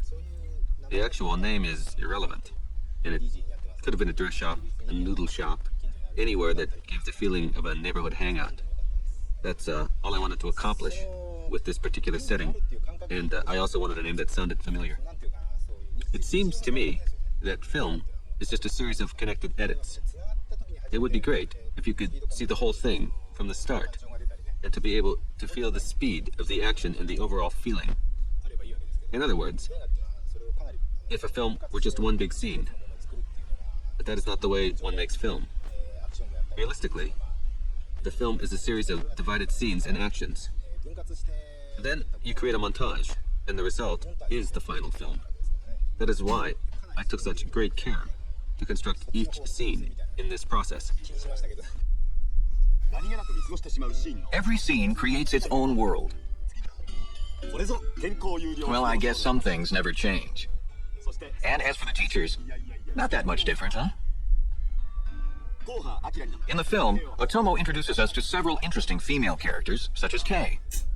Let's look at the group scene.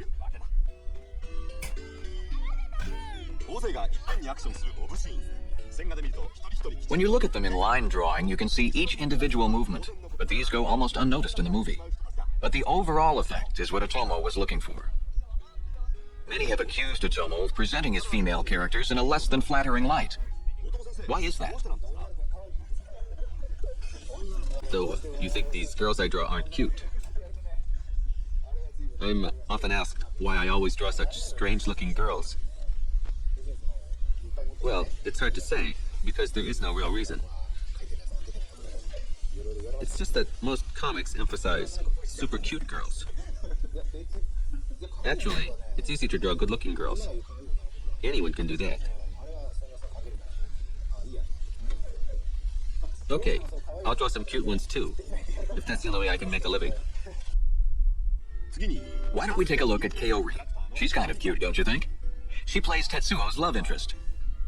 But things never did go very well for her. Aw. This is a student ID card. If you could read the right side of the card, you would see that it's filled with school rules and regulations. Pretty much the same as we have now.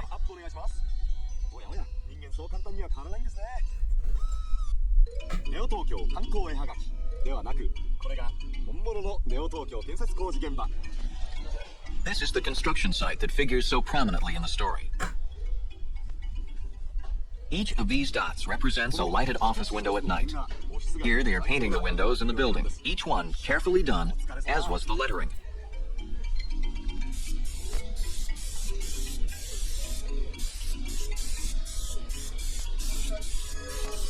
Even the commercials appearing on the TV monitors were precisely drawn. What a job. It requires a great deal of precision and fine work to express the vastness of the city.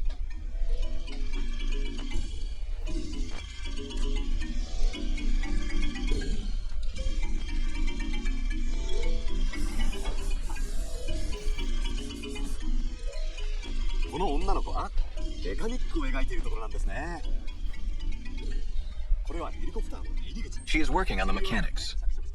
She's adding some color to one of the helicopters. Each part contains all the details of the real thing.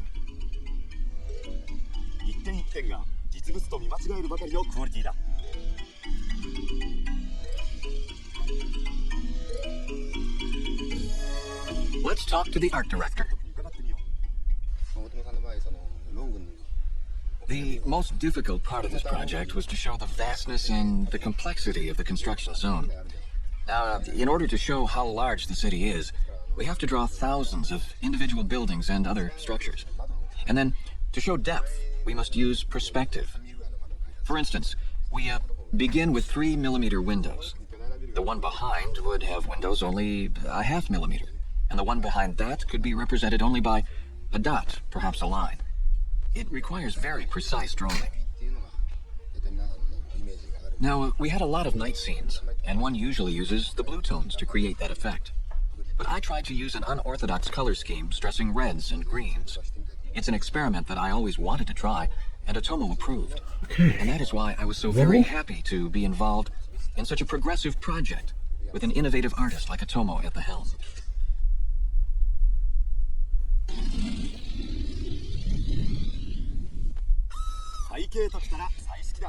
Let's take a closer look at the coloring process. Just take a look at all the different colors. Altogether, there were 327 distinct colors used in this production.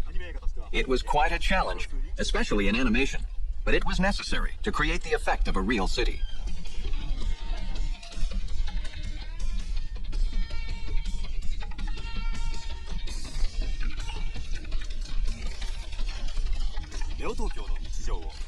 This is how the colors are coordinated. Oh, Thanks, Conte. 世の配色でリアリティの極限に挑むカラーコーディネーションのテクニック。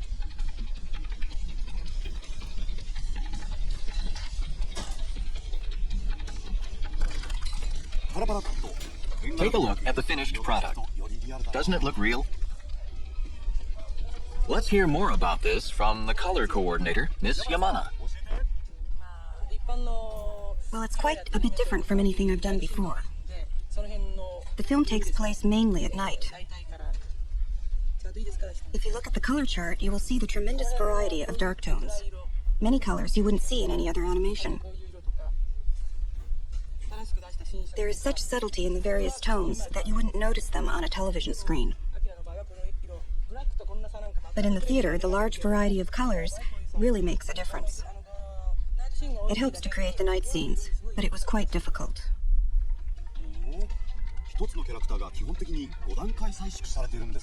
As you can see, there are 5 different color schemes for each character. It certainly was a challenge working on Akira, but it was also a very rewarding experience. Some days I would select colors that worked perfectly with Otomo's vision, and other days I would pick totally wrong color schemes. One day would be very satisfying, and another would be quite exasperating.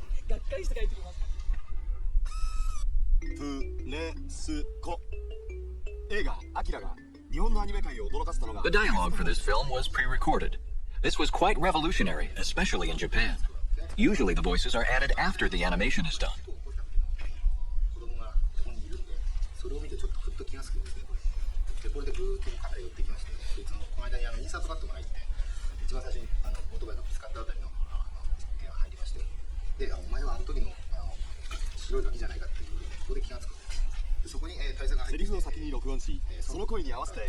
In the case of Akira, the dialogue is recorded first, and then the animation is done to match the mouth movements and timing. It's quite time-consuming and extremely expensive.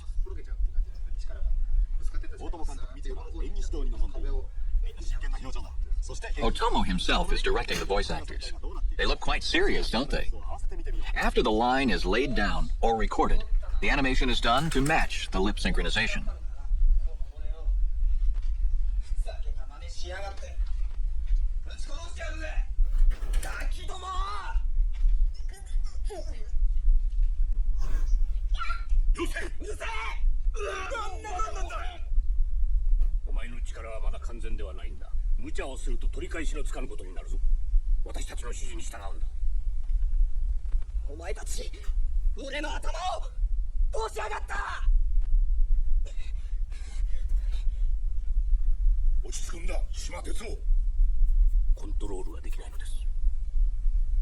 There we go.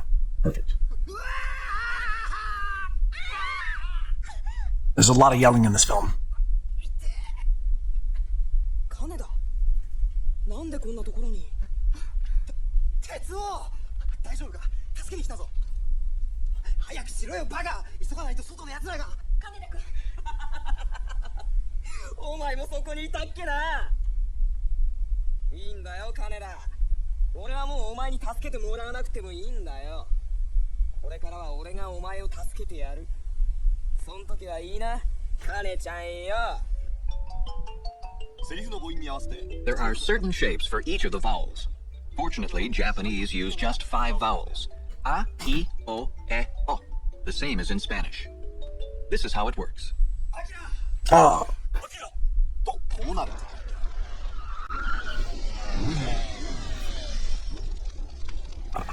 Let's ask one of the actors what he thinks about this system. For me, this was a first. I know pre-recording is often used in America, especially at Disney. You know, after I got into it, I felt like I was doing a radio drama. It really lets an actor get into the part and express himself. After my first take, I was quite amazed. I watched the screen and noticed the character I portrayed, and it was just like the animated character was talking with my voice. It wasn't like animation at all. You can use each word to carry the emotion you want. It really was a fantastic experience. I was quite impressed.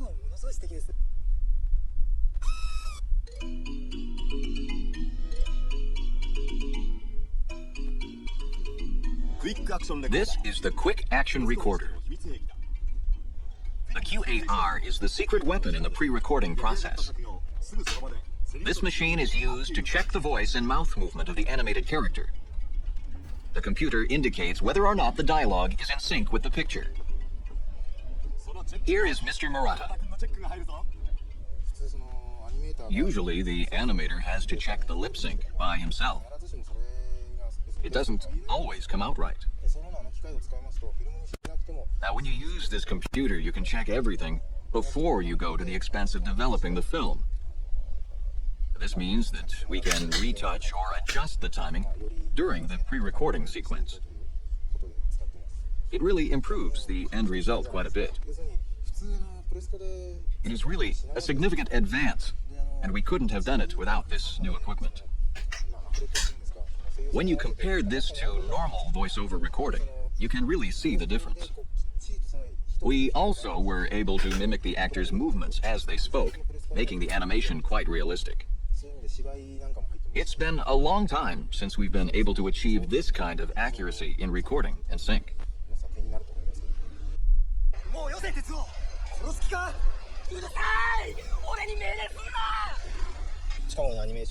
I just felt that recent animation here in Japan had become too conventional.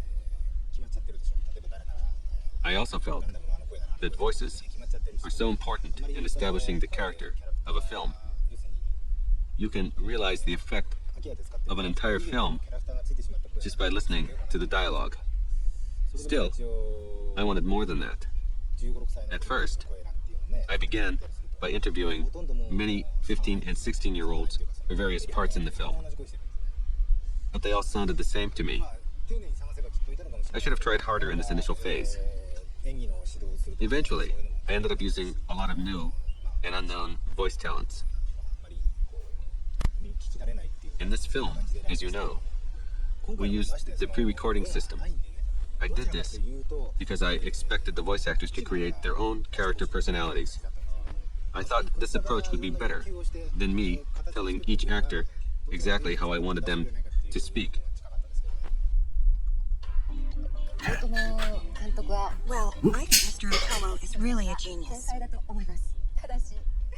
He didn't push us into any characterization, so we had to learn for ourselves what he wanted his characters to sound like. It was a real learning experience. For me, that was the most important element in the whole process. Really interesting. It's an AKIRA pinball machine!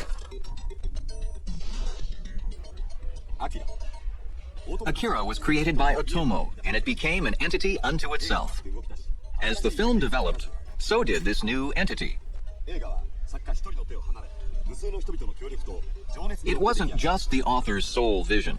Everyone involved made a contribution to the finished product through their cooperation, dedication, and enthusiasm.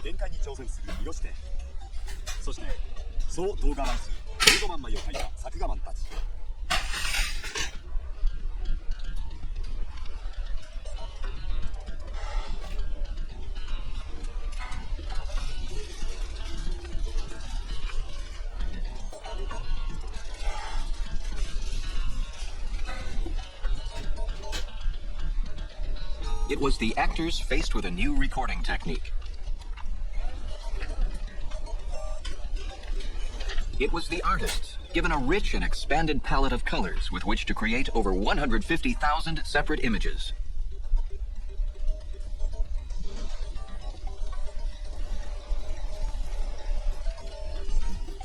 Let's see how the director put all this together.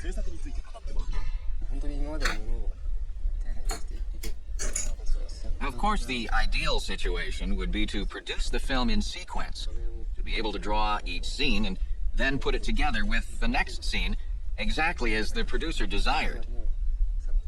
Unfortunately, this never happens, given the tight schedule and deadlines of animation.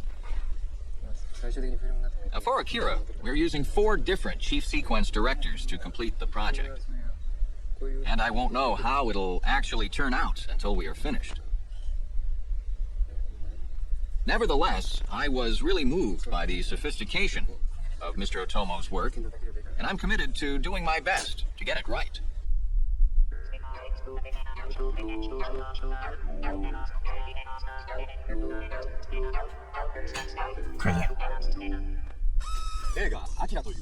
If we compare the production of Akira to a ball game, we would see a ball passed through many, many hands, all guiding it to its final goal.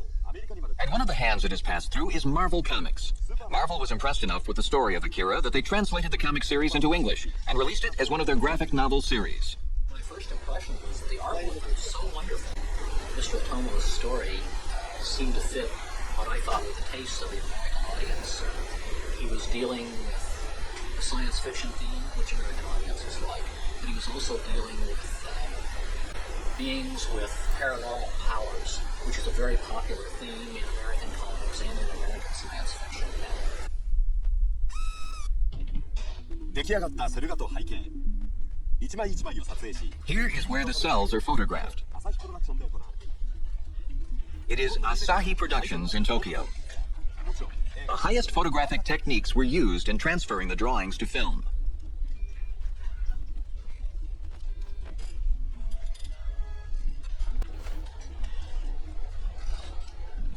This is Mr. Misawa, the director of photography. Most theatrical movies are comprised mainly of daylight scenes. But in the case of Akira, most of the action takes place at night. This created several interesting problems, and we had to use extreme care and the right photographic equipment to get the desired effects. It was Mr. Otomo's wish that the film have an overall dim look that is most difficult to achieve with a camera.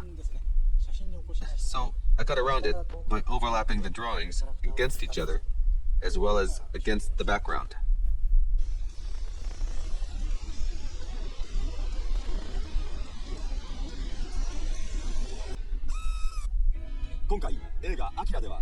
The latest computerized technology was used throughout the making of this film. The computer graphics were done at the high-tech lab in Tokyo.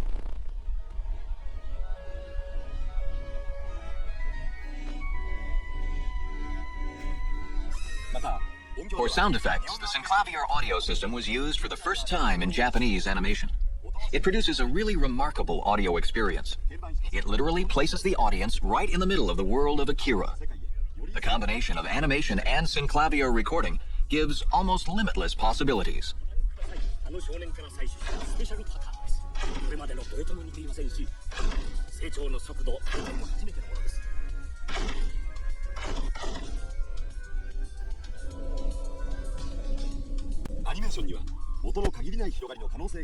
Let's hear from the sound effects director. This film had a very complex sound effects track, and that complexity was enhanced by the fact that I had to learn by doing on this project.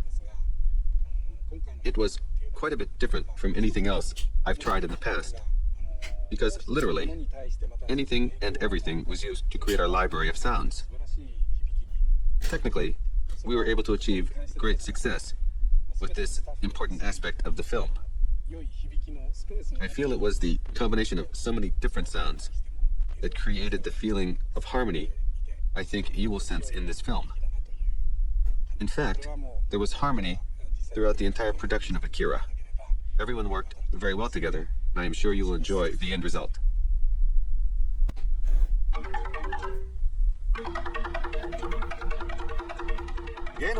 Another unique experiment involved the use of the artist group Yamashiro Gumi.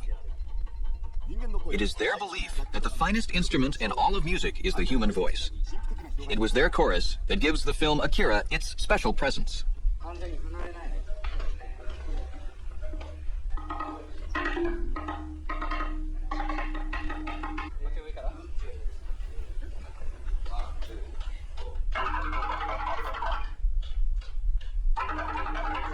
We talked to Mr. Yamashiro. When I was chosen for this project, I was told by Mr. Otomo to create my own music through his story. So, that is what I did. It It was quite a luxury not to have any deadlines or budget restraints to worry about on this project. No budget restraints. Wow. We took 6 months, and I really appreciate the opportunity that was given me. So, the music was entirely my creation and my responsibility. I'm not yet sure if our musical score turned out right or wrong. The dub. I won't be able to tell until I have the... The person that's dubbing the voice, so, are they imitating Jack Nicholson? Listen to the voice. privilege of seeing the final film. I will be happy if the music appears to fit the mood of the film. I feel that I came close to Mr. Otomo's vision, but only time will tell just how close that really is.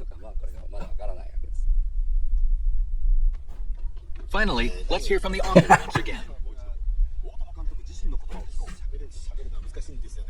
It's difficult to express in words what I wanted to achieve in this film.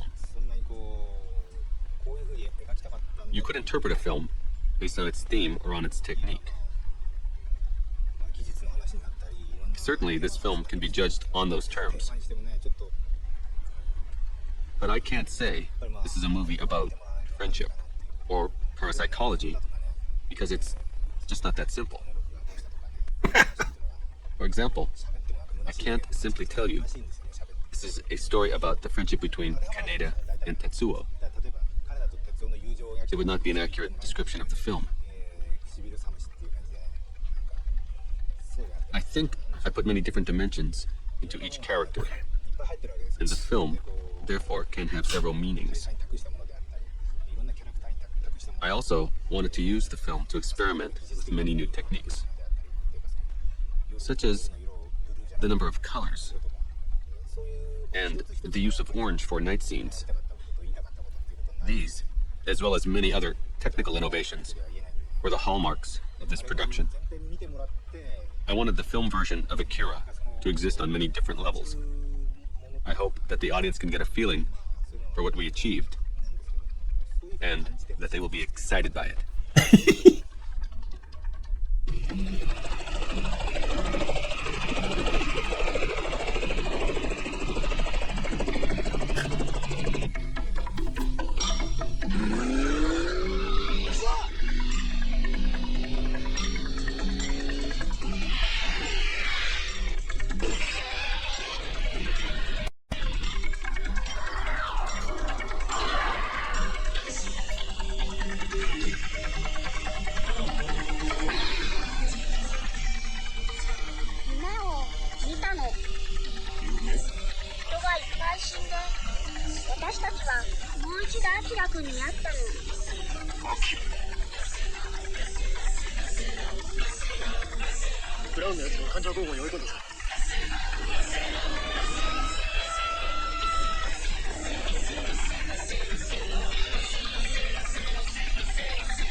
AKIRA が目覚めた。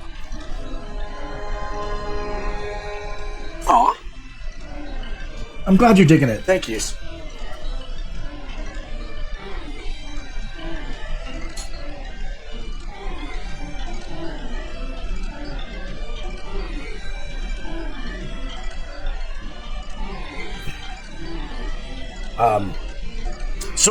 So what I'm doing now is I'm gonna be putting on some highlights, and then I'm gonna work a little bit of color in, just on top of that, and then we should be pretty much wrapped up. I'm playing with shadow and light here on the chair. I'm still fiddling with it right now, but We're almost there, guys.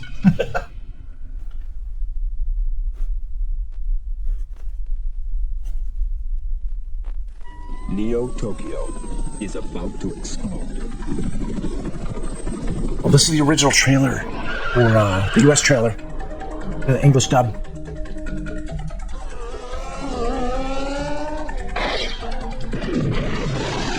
Streamline Pictures presents a state-of-the-art adventure, Akira.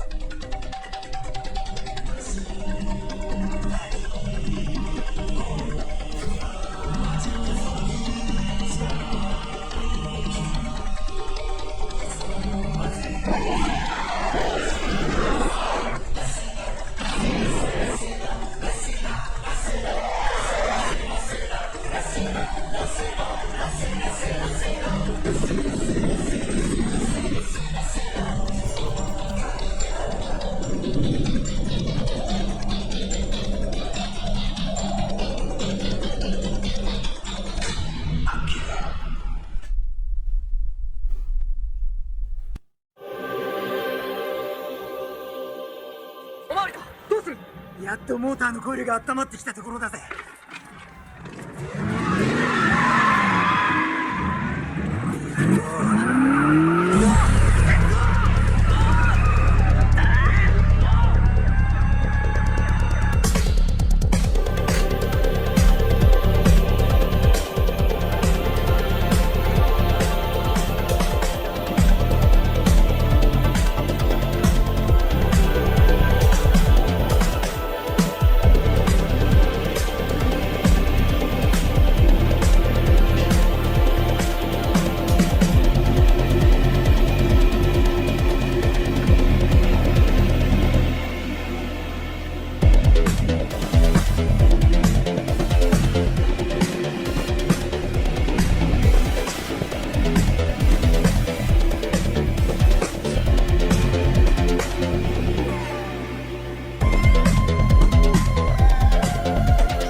lines dry up on you? Drives me nuts. Oh. My favorite scene in the movie was 15 minutes in, it was the motorcycle chase. The attention to detail was incredible, and it was just a very colorful scene. It's at the end where Tetsuo is evolving into some kind of creature where there's different body parts exploding, and then the character gets stuck inside and tells it work its way out. And that's kind of neat. You don't see that in everyday cartoons anymore. Anymore? What we did is we started, first of all, they took the original negative of Akira and they printed it to an IP or an interpositive film, which then arrived here at the IBC, and we put it up on our Spirit data center with a colorist. And we proceeded with supervision to color correct scene by scene to a high definition VTR that recorded the whole movie. The difference between standard definition and high definition is the picture, there's more resolution, it's sharper, clearer, and a little better color space, which makes for a more vivid color. From that point, we took and went into what we call our DRS process, where we scene by scene go in and remove and eliminate a large part of the dirt and scratches that were in the original negative. DRS stands for Digital Restoration Services, and it was developed through a mathematician and a film editor, and the object was to get dirt out of film. And it started back in about 1994, and I was one of the originators that used a prototype computer. And here it is 2001, and we streamlined it to do HD now. And it's a perfect example of how you can use the technology now to make an old movie even better. So how DRS works is we bring in the material, which happens to be HD 1080i, and we scan through the material until we find a piece of dirt. And then what the computer does is it realizes that frames before and after that dirt doesn't exist. And I just tell it that to remove that piece of dirt, and it does. There's a before and there's an after. After that time, we then passed it through a real-time process that eliminated some of the fine grain. So there's a lot of care and process taken upon that to eliminate a lot of that dirt, get it finally then processed to a fully restored digital master on a VTR, at which time from that point we did a digital cinema screening of it in front of the clients to verify and quality control check that to make sure it was smoking. Follow for a digital cinema on film ELFSAR's and channel. a DVD release.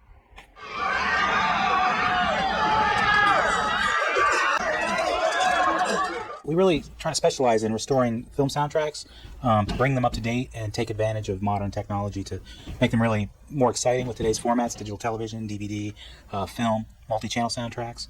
So we really approach things trying to maintain integrity and use original sound elements along with new pieces brought along to really enhance the experience and really try to, while keeping integrity, really leverage today's technology to make these soundtracks really special. My main job on the AKIRA 5.1 dub as supervising sound editor was mainly to hold true to the original Japanese creation and content, and yet update it for a newer system of sound delivery, 5.1 sound delivery. And I supervised the dialogue, editing and recording, and any additional effects that were added to the show. But most importantly would be eliminating absolutely nothing that the original creators had given us and just adding to that and blending it in. It's a girl! Here we go again. Kaneda? Hey! Okay, we're in the process of restoring the movie Akira, which we're trying to bring it into the realm of 5.1 audio arena of sound. 5.1 is really, it's the modern soundtrack delivery format for everything from theaters to digital television to DVD. It's really becoming commonplace now for consumer audio. 3 channels in the front, surround channels in the back, 2 of them stereo, and a subwoofer channel. It really lets the mixers, lets the creative staff, the sound staff, really place the listener in the environment and really involve them in the picture so that, it really adds and enhances the experience of enjoying the movie. Some of the most difficult scenes are with multi-characters, where we have sometimes 10 to 12 separate characters talking all at the same time. So there's a lot of intricate audio sound moves that have to be made. And here on the stage here, we have a Logic 2 Neve console that it remembers every move you make. It's called automation. And so anytime I push a fader up, it remembers exactly what I do. So you have to go through each character and turn them up when they're talking or when an important dialogue line is made. I really enjoyed working on the project. I love working with Ted Hall, the remix engineer, and of course I would love working on it. It's mainly what we do at our studio is work on Japanese animation, and to be given the opportunity to go back and address the biggest title in the history of the genre. Of course, who's not going to want to jump on that if you really love it? And I think the restored picture is amazing. The audio job, we're working as hard as possible to make sure it stands up to the new picture. So yeah, it's an amazing experience. Loved working with everybody on it. All the links should be in my my belt section as well. It was great. It was a total shock when I got the call. And I was like, oh yeah, I guess I'll do it. Yeah, sure. I hung up and I went, started watching the movie. I was like, yeah, I got it, I own it. I think it was great working on it. I've heard so much about it, and it's sort of its own institution. It's got a huge fan base, and I really feel like it's an honor to be a part of this one. AKIRA was actually the first anime that I'd ever seen. I was in film school at NYU, and in the village there's like all these art house theaters. This is like at least a decade ago. And I wandered in, and I saw this big poster for this really cool looking animated movie called AKIRA. And I didn't know what it was, and by the time I'd come out, I had decided I wanted to do voiceovers. So now, so many years later, already, being an established voiceover artist, when I got the opportunity to do this movie, it was like everything came full circle. Well, I guess by saying I'm Kay's boyfriend, it's stretching it a bit. It depends upon your point of view. He's a street punk kid. He's an orphan, and so he's got this this macho kind of thing. But we haven't gotten physical or anything. You understand, don't you? No, I'm not. He's a cool character. It was a fun character to play, actually. And even before that, maybe there was genetic material in the air and water, and even particles of dust in space. I think the most challenging thing about this part is the character's kind of internal conflict that's going on. She's got a cause that she's fighting for, she's very devoted to, and she's also very much in control, and I think there's just a lot of internal turmoil going on, and so it's kind of a challenge illustrating that and keeping her strong and still making her very interesting and dimensional. Lots of grunting.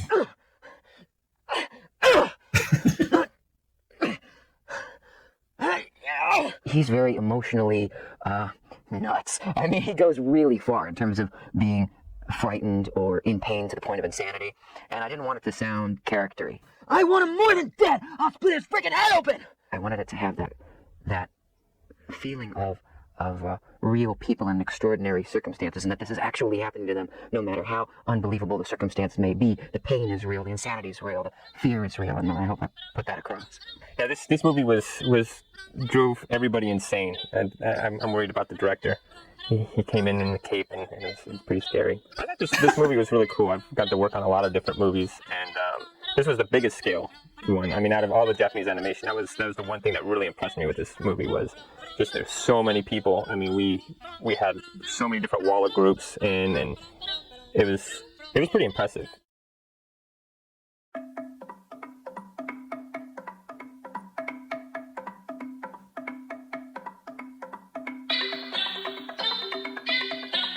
After this music, we're going to look at a little art book.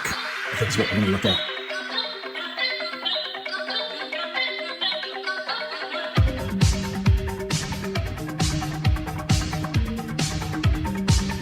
Frenchy Golden Boy?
So much detail in these drawings. Oh my god. And like half of it you can't even see on stream. I do apologize.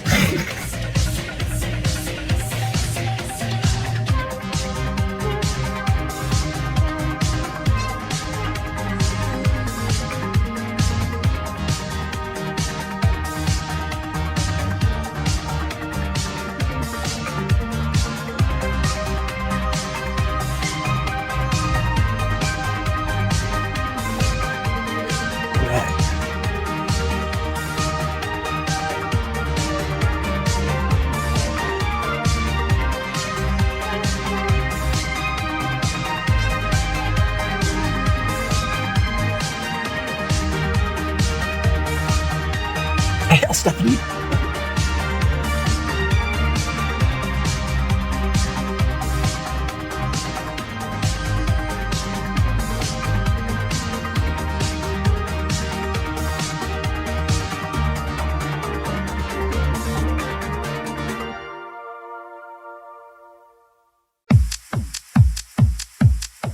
Here's the art book, guys. This is the artist of AKIRA. AKIRA.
What's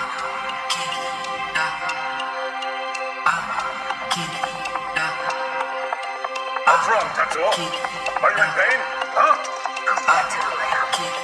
Take that medicine. Did you hear that? Well, I can't be entirely certain, but it seems that the power which has been held back by the drugs is breaking free. He may not be able to control the power that has awakened so suddenly. He's in an extremely critical condition.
Hello there, Dixie. Welcome to the stream, buddy. Good to see you, man. Hope you're well. We're at the tail end of our art stream here.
Sorry about that, Emma.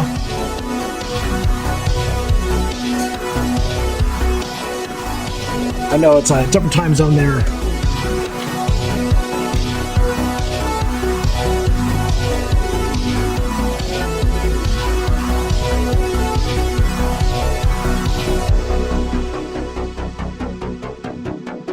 I don't know if you can hear me over the music. The music is loud.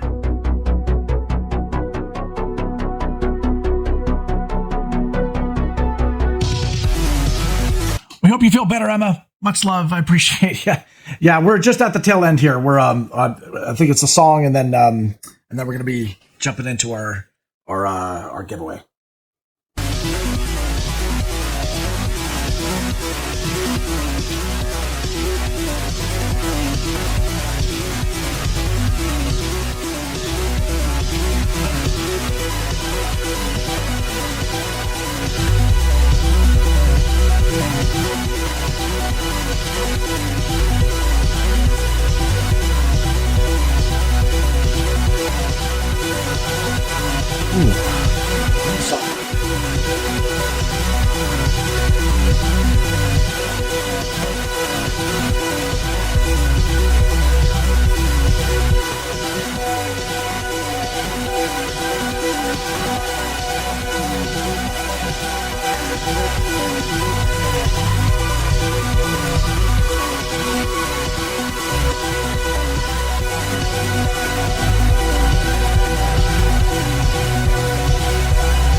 immediately. What is the subject's status?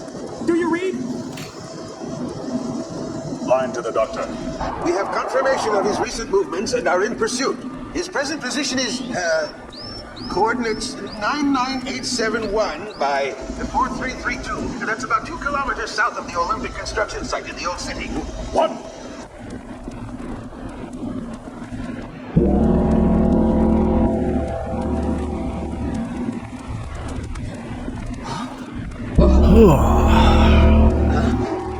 Where's this light coming from?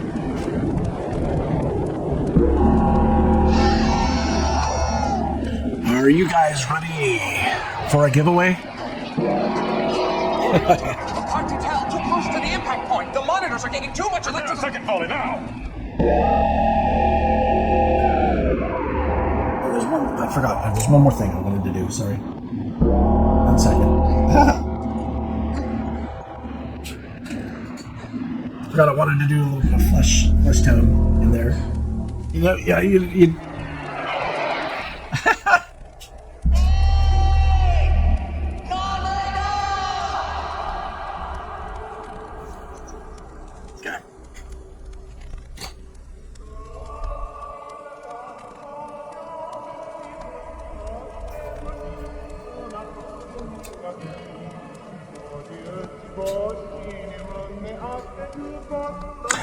It's heavy.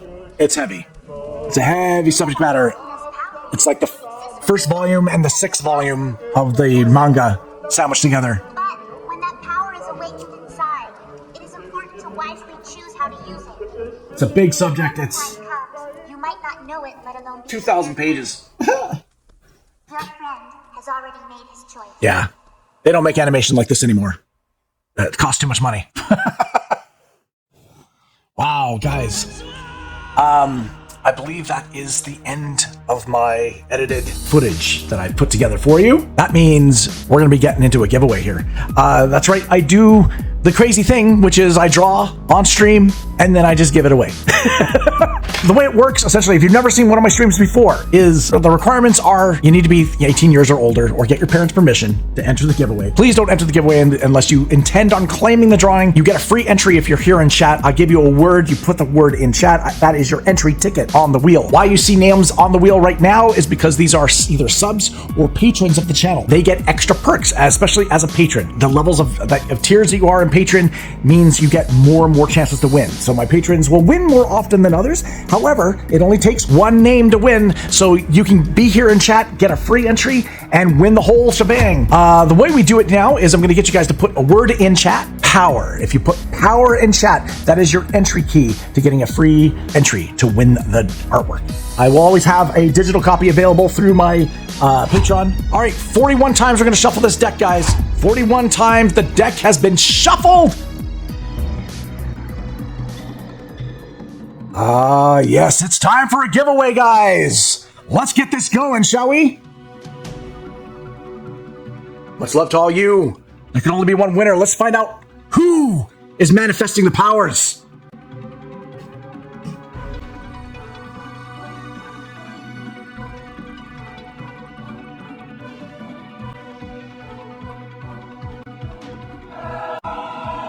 Renzo Scriber! Okay, Renzo. All right. Renzo, what power did you develop? You developed the power of telekinesis. It means manipulation, basically. All right, let's remove her name and keep going.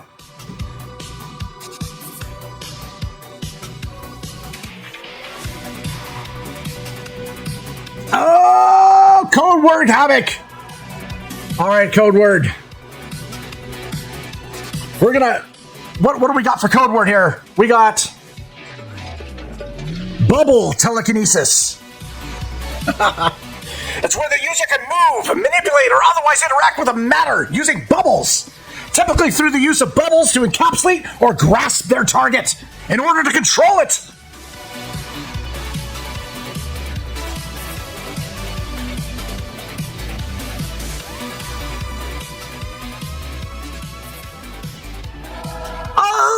Elizabeth! All right, Elizabeth. We're going to get you What powers did you manifest? What chi telekinesis? That's right. Your user can move, manipulate, or otherwise interact with matter using chi, a level of telekinetic power. And the type of telekinetic power varies from user to user. But due to this power being based on chi and not psychic energy, the users aren't necessarily weak to anti-psychic presence. All right, here we go. Really complicated answers.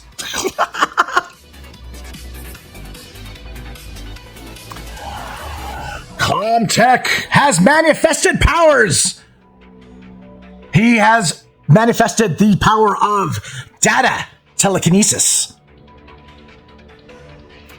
You can move, manipulate, or otherwise interact with matter using data. By manipulating the data of the object or entity, the user could simply grab data as a whole and control it as if it was telekinesis.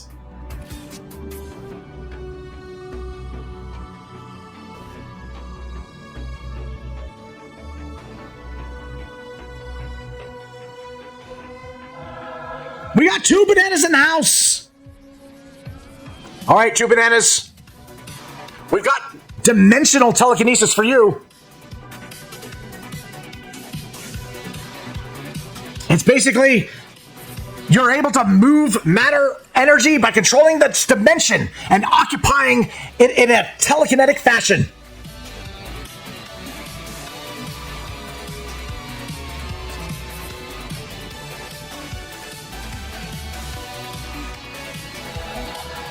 Ooh, we got Yummy the Vampy. Yummy the Vampy. We've got your ecto telekinesis. That means you can move, manipulate, or otherwise interact with matter using, of course, ectoplasm. Yummy.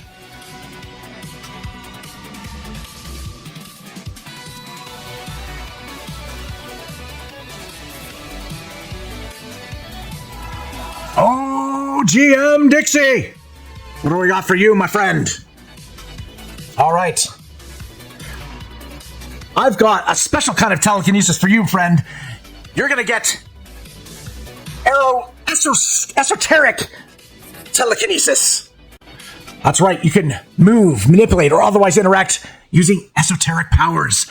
The level of telekinetic power and the type of telekinetic power varies from user to user. However, due to this power being based on esoteric power and not psychic energy, you aren't weak to the anti-psychic presence of another.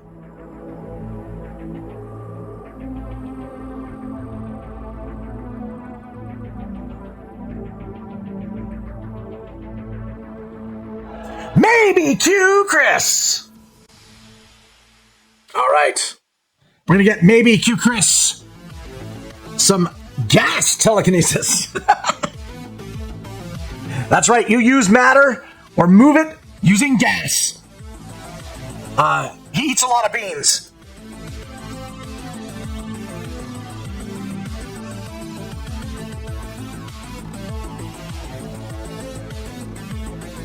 StephanieThompson, your powers are starting to manifest.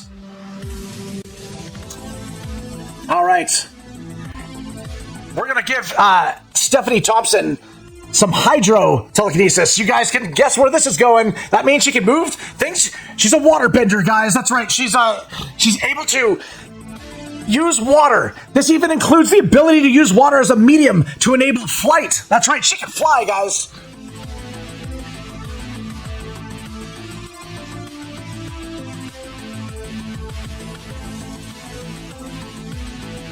Oh, Jim Dixie with a second power manifesting. All right, GM Dixie, you're also developing the power of independent movement. That's right. GM Dixie can move or even operate away from areas that they are usually bound to. So if they're normally bound to a dimension, location, or even a machine, GM Dixie can use this power to move freely outside the area and go as far as they want away from it. Amazing.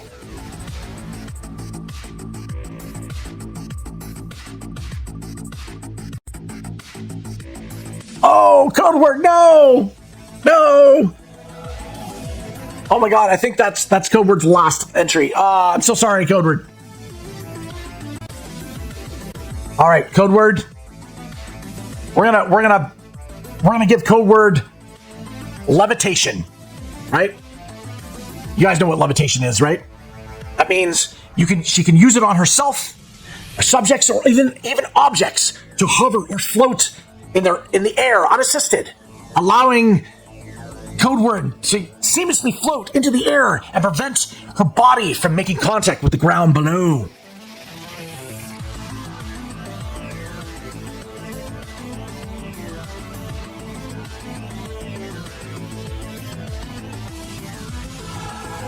We got MD Wit. MD Wit. We're going to give MD Wit also levitation, but a certain kind of levitation. Levitation of bullet protection. What is that? She can create and generate and fire bullets of levitation. All right, and it's kind of like a levitating power. Amazing.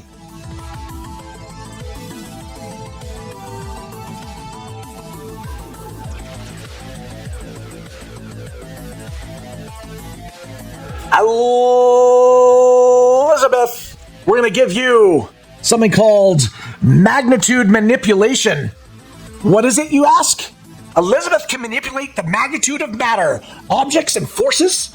Magnitude is a property that determines whether the object is larger or smaller than other objects of the same kind. Elizabeth can decrease the magnitude of force drastically, reducing the potency of force or increasing it to empower it. Amazing power.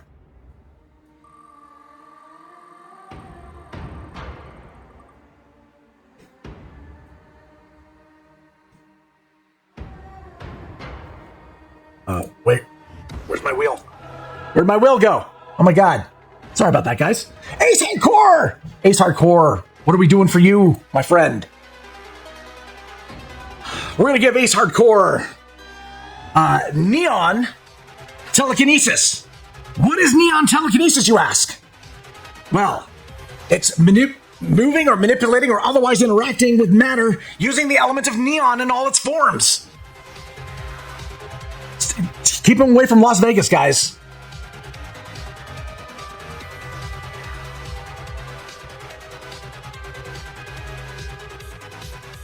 And it's GamerCam. All right, GamerCam. We're going to give you the power of object manipulation.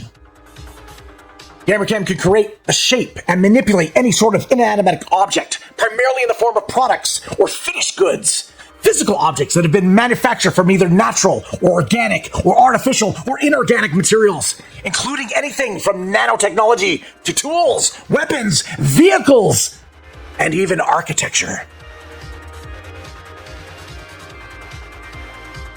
These powers you guys are manipulating are just amazing. Or manifesting, I should say.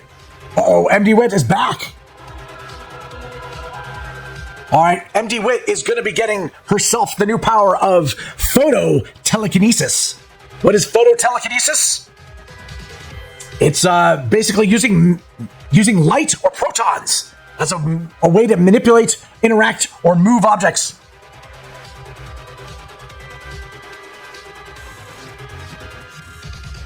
Next up, it's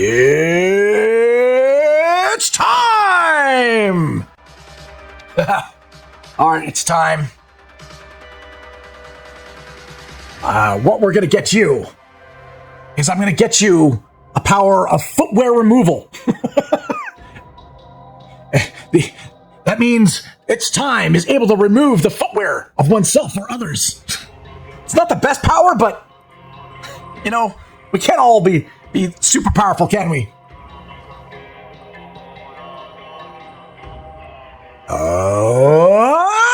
Elizabeth!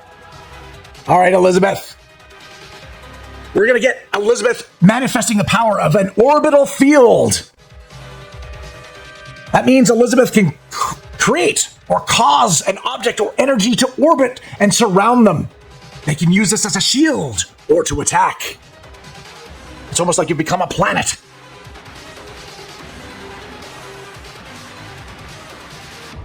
You like the shoe power. Okay. MD Wet. MD Wet, is it you? No, it's Robin Gear. Robin Gear. Oh boy. Robin Gear. We're going to give Robin Gear the power of what we call pressure magic. What is pressure magic?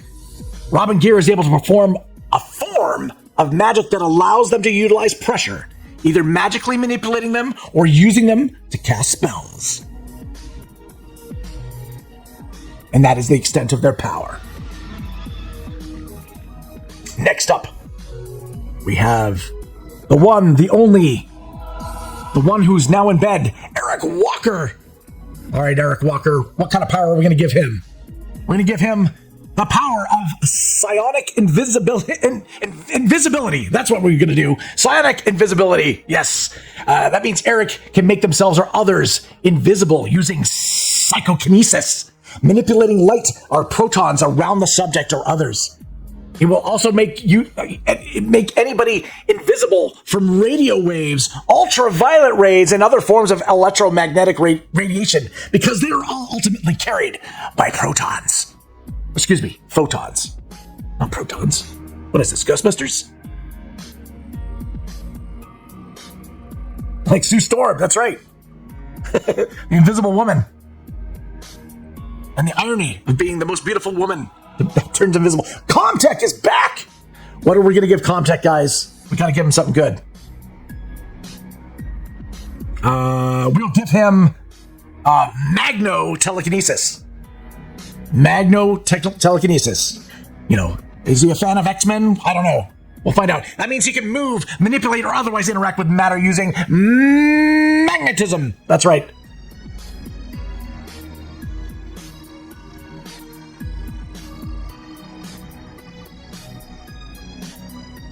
Oh, Stephanie. All right, Stephanie, we're going to give you the power of motor skill manipulation. That means Stephanie can take control over motor functions of others against their will, as if they were a marionette. Subjects are still conscious but can't resist the user's puppet control. That means Stephanie has become a puppet master.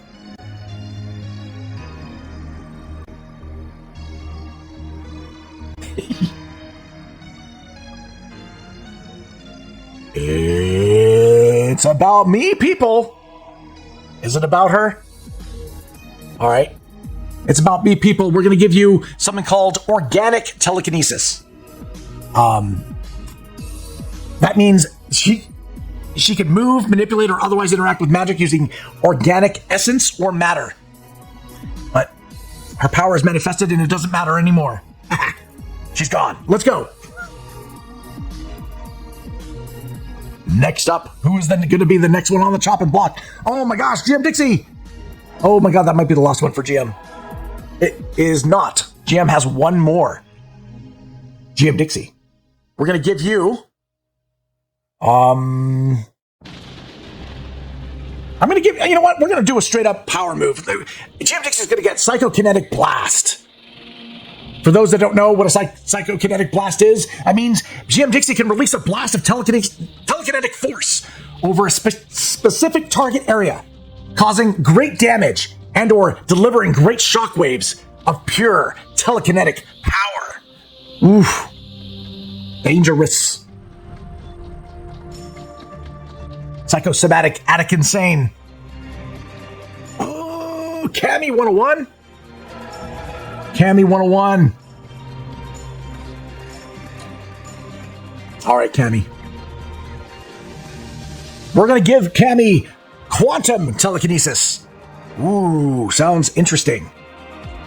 That means Cammy has the telekinetic psychic power, which is able to influence and manipulate the smallest of units of reality, allowing them to rearrange matter and energy at a universal to multi-universal scale. This allows them to control almost anything, affect reality at a conceptual level, and transform anything without a limit. In regards to, oh my gosh, what is that, Scarlet Witch? Is that like a Scarlet Witch? My gosh, Cammy, that's powerful. But that's the extent of it. We need to find the new Akira.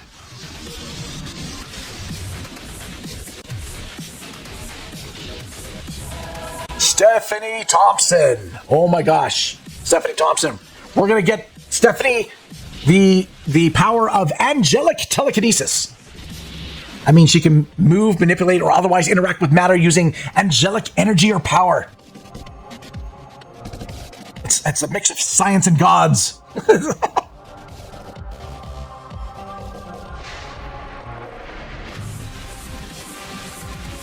Oh, it is Pablo Escanaba.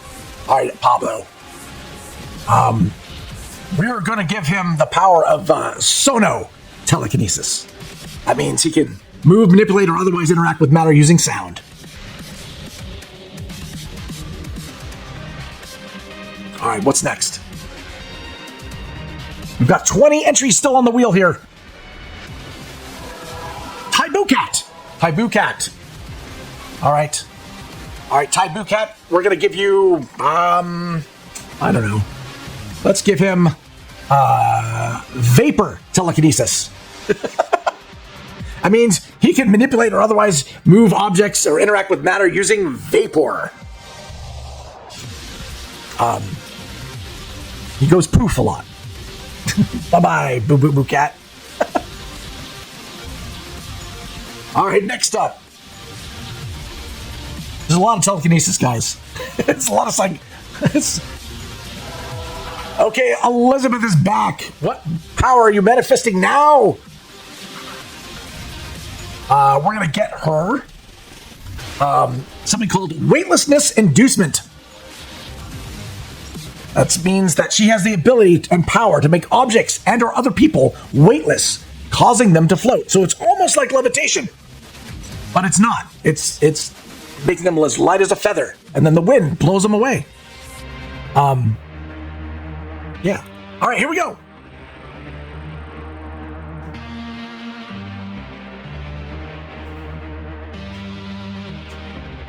Who is it? It's Monster J! Monster J, what are we getting for you? Oh, Monster. We're gonna get her, we're gonna get her plant telekinesis. That's right. That means she can move, manipulate, or otherwise interact with matter using plants, and she ends up smoking all of it. Those poor plants.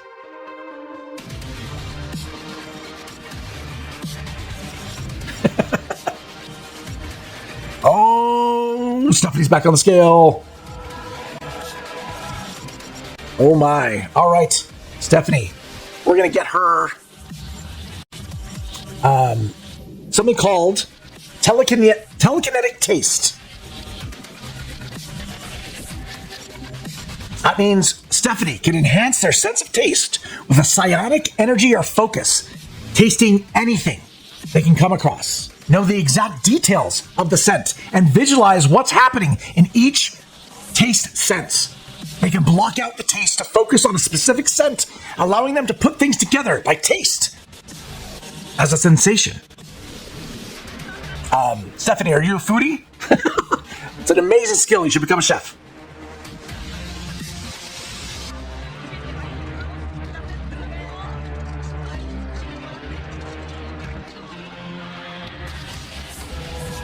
We got what is it? Bisekin? All right. Bisekin, I'm going to give you the power of telekinetic cloning. Or I'm not going to give it to you. You manifest it. That means you can create the clones of yourself and others or other objects using telekinesis. This can be accomplished by creating them from pure psychic energy, manipulating matter to make the exact copies of, or splitting one's mass like a cell. But also, I'm talking about splitting. He's out of here. All right, here we go. Next up, what do we got here? We got 15 names to get through here until we get to one winner. We got Linz and John Paranormal on the scales. All right. We're going to give her the telekinetic tethering. That means Linz and John Paranormal can generate telekinetic fields or beams that can surround a target or permit the user to move, manipulating the otherwise interact with them.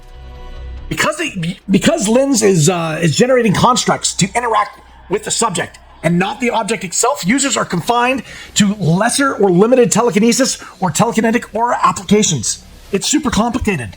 It doesn't have to be. But you know what? It's sometimes powers are just yeah. Anyway, let's keep going. Do not disturb the dirt. Oh no. Is there dirt telekinesis? We got Hendrik Eber. All right, Hendrik Eber. We're giving him the power of telekinetic touch. The telekinetic touch, that means Hendrik can feel the texture of objects that have a telekinetic hold and has a telekinetic hold on whether the object or subject has become into contact with them or probe them at a molecular level to identify if they contain alien materials or feel when two things which they have telekinetic hold upon are similar or composed.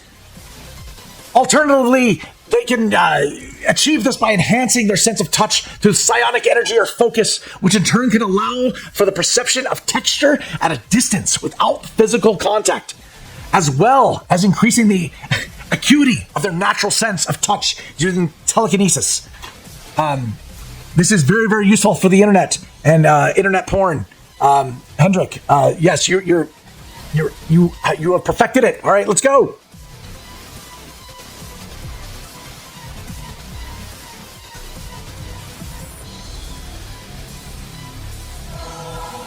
We got Stephanie again on the scale. Oh my gosh, we're gonna give Stephanie. Gosh, we did taste. Let's do smell. Telekinetic smell is what you just gained. That means you can enhance your olfactory smell, a sense of psionic energy and focus. Smelling anything that you come across, know the exact details of that scent and visualize what's happening in each smell sense. You can block out touch. Touch sense to focus on specific sense, allowing you to put things together by smelling the scene. Basically, Stephanie, you became a dog. Here we go.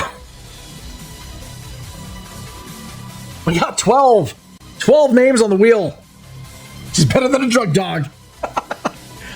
GM Dixie was sweating bullets. Jimmy DeHook. Jimmy DeHook has been eliminated. However, they manifested a power. They manifested the power of telekinetic ranged weaponry. That means they can operate or create ranged weapons from a telekinetic manipulation, capable of creating any weapon they can think of and utilize them in a combative or defensive manner. Basically, Jimmy DeHook became Green Lantern.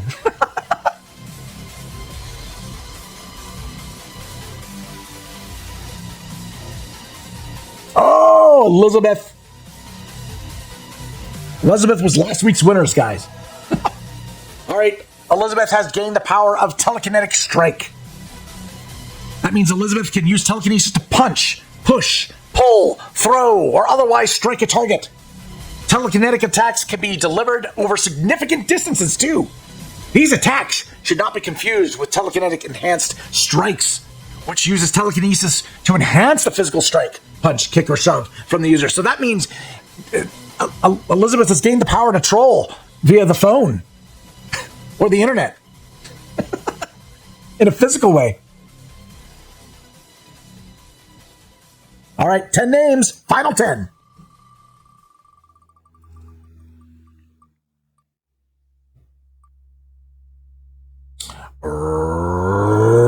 Rachel Dallyhog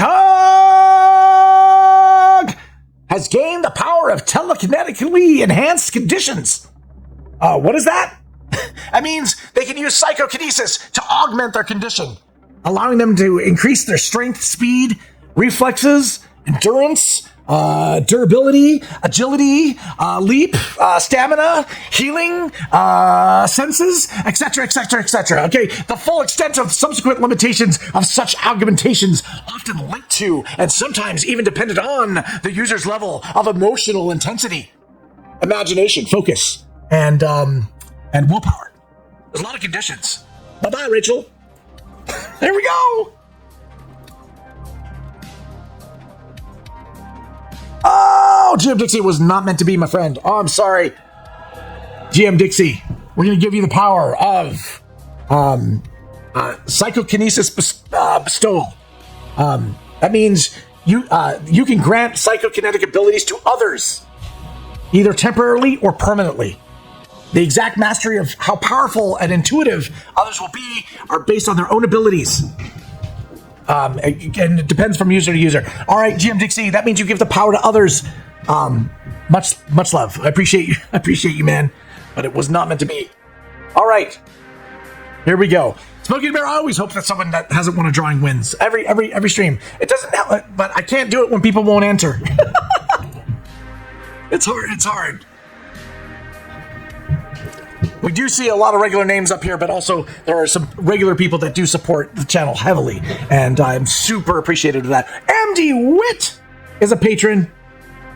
MD Wit. Is that the last one for MD Wit? I believe. No, she's got one more chance. That means that she's not out yet. However, she just developed a skill, and she developed a skill of laser telekinesis. Lasers, baby. How can you beat lasers, right? Yeah, that's right. She can move, manipulate, or otherwise interact with matter just using lasers. Like, yeah, she's now a disco. All right, 7 names. Oh shit, MD, no, she got a double whammy. Our first double whammy of the evening. Oh my god. All right, well. We're going to give her the power of telekinetic twisting. That means she's able to forcibly twist matter with her telekinetic powers. That's right. It's all about twisting. She loves Twizzlers and licorice. I don't know. I'm sorry, MD. It was not meant to be. All right, here we go. Final 6 names on the wheel, each represented by a color on the wheel here. We got Elizabeth with 2 entries. We got Stephanie with 2 entries. We got Iron Skull and OZ Girl. Wow.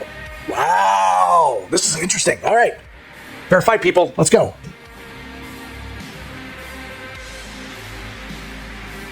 OZ Girl. OZ Girl. Oh, wait, is it? Yes, it is OZ Girl. Oh, my God. Wow. All right. Well, OZ Girl. We're going to give you the power of let's see. What do I do? We're going to give her the power of vector magic. Vector magic. That's right. She's able to perform a magic that allows her to manipulate vectors. Magically manipulating direction or magnitude, or using them as feats like casting spells or controlling mystical energies. Yeah, cool. Vector magic. Yeah, it'll work. All right. Elizabeth with 2, Stephanie with 2, and Iron Skull against the odds with 1. That's the luck.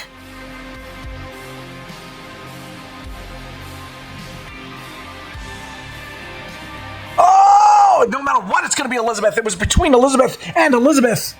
My gosh, Elizabeth, we're going to have to give you the power of vibro telekinesis. What is vibro telekinesis, you ask? That means you can move, manipulate, or otherwise interact with matter using vibrations, baby. That's right.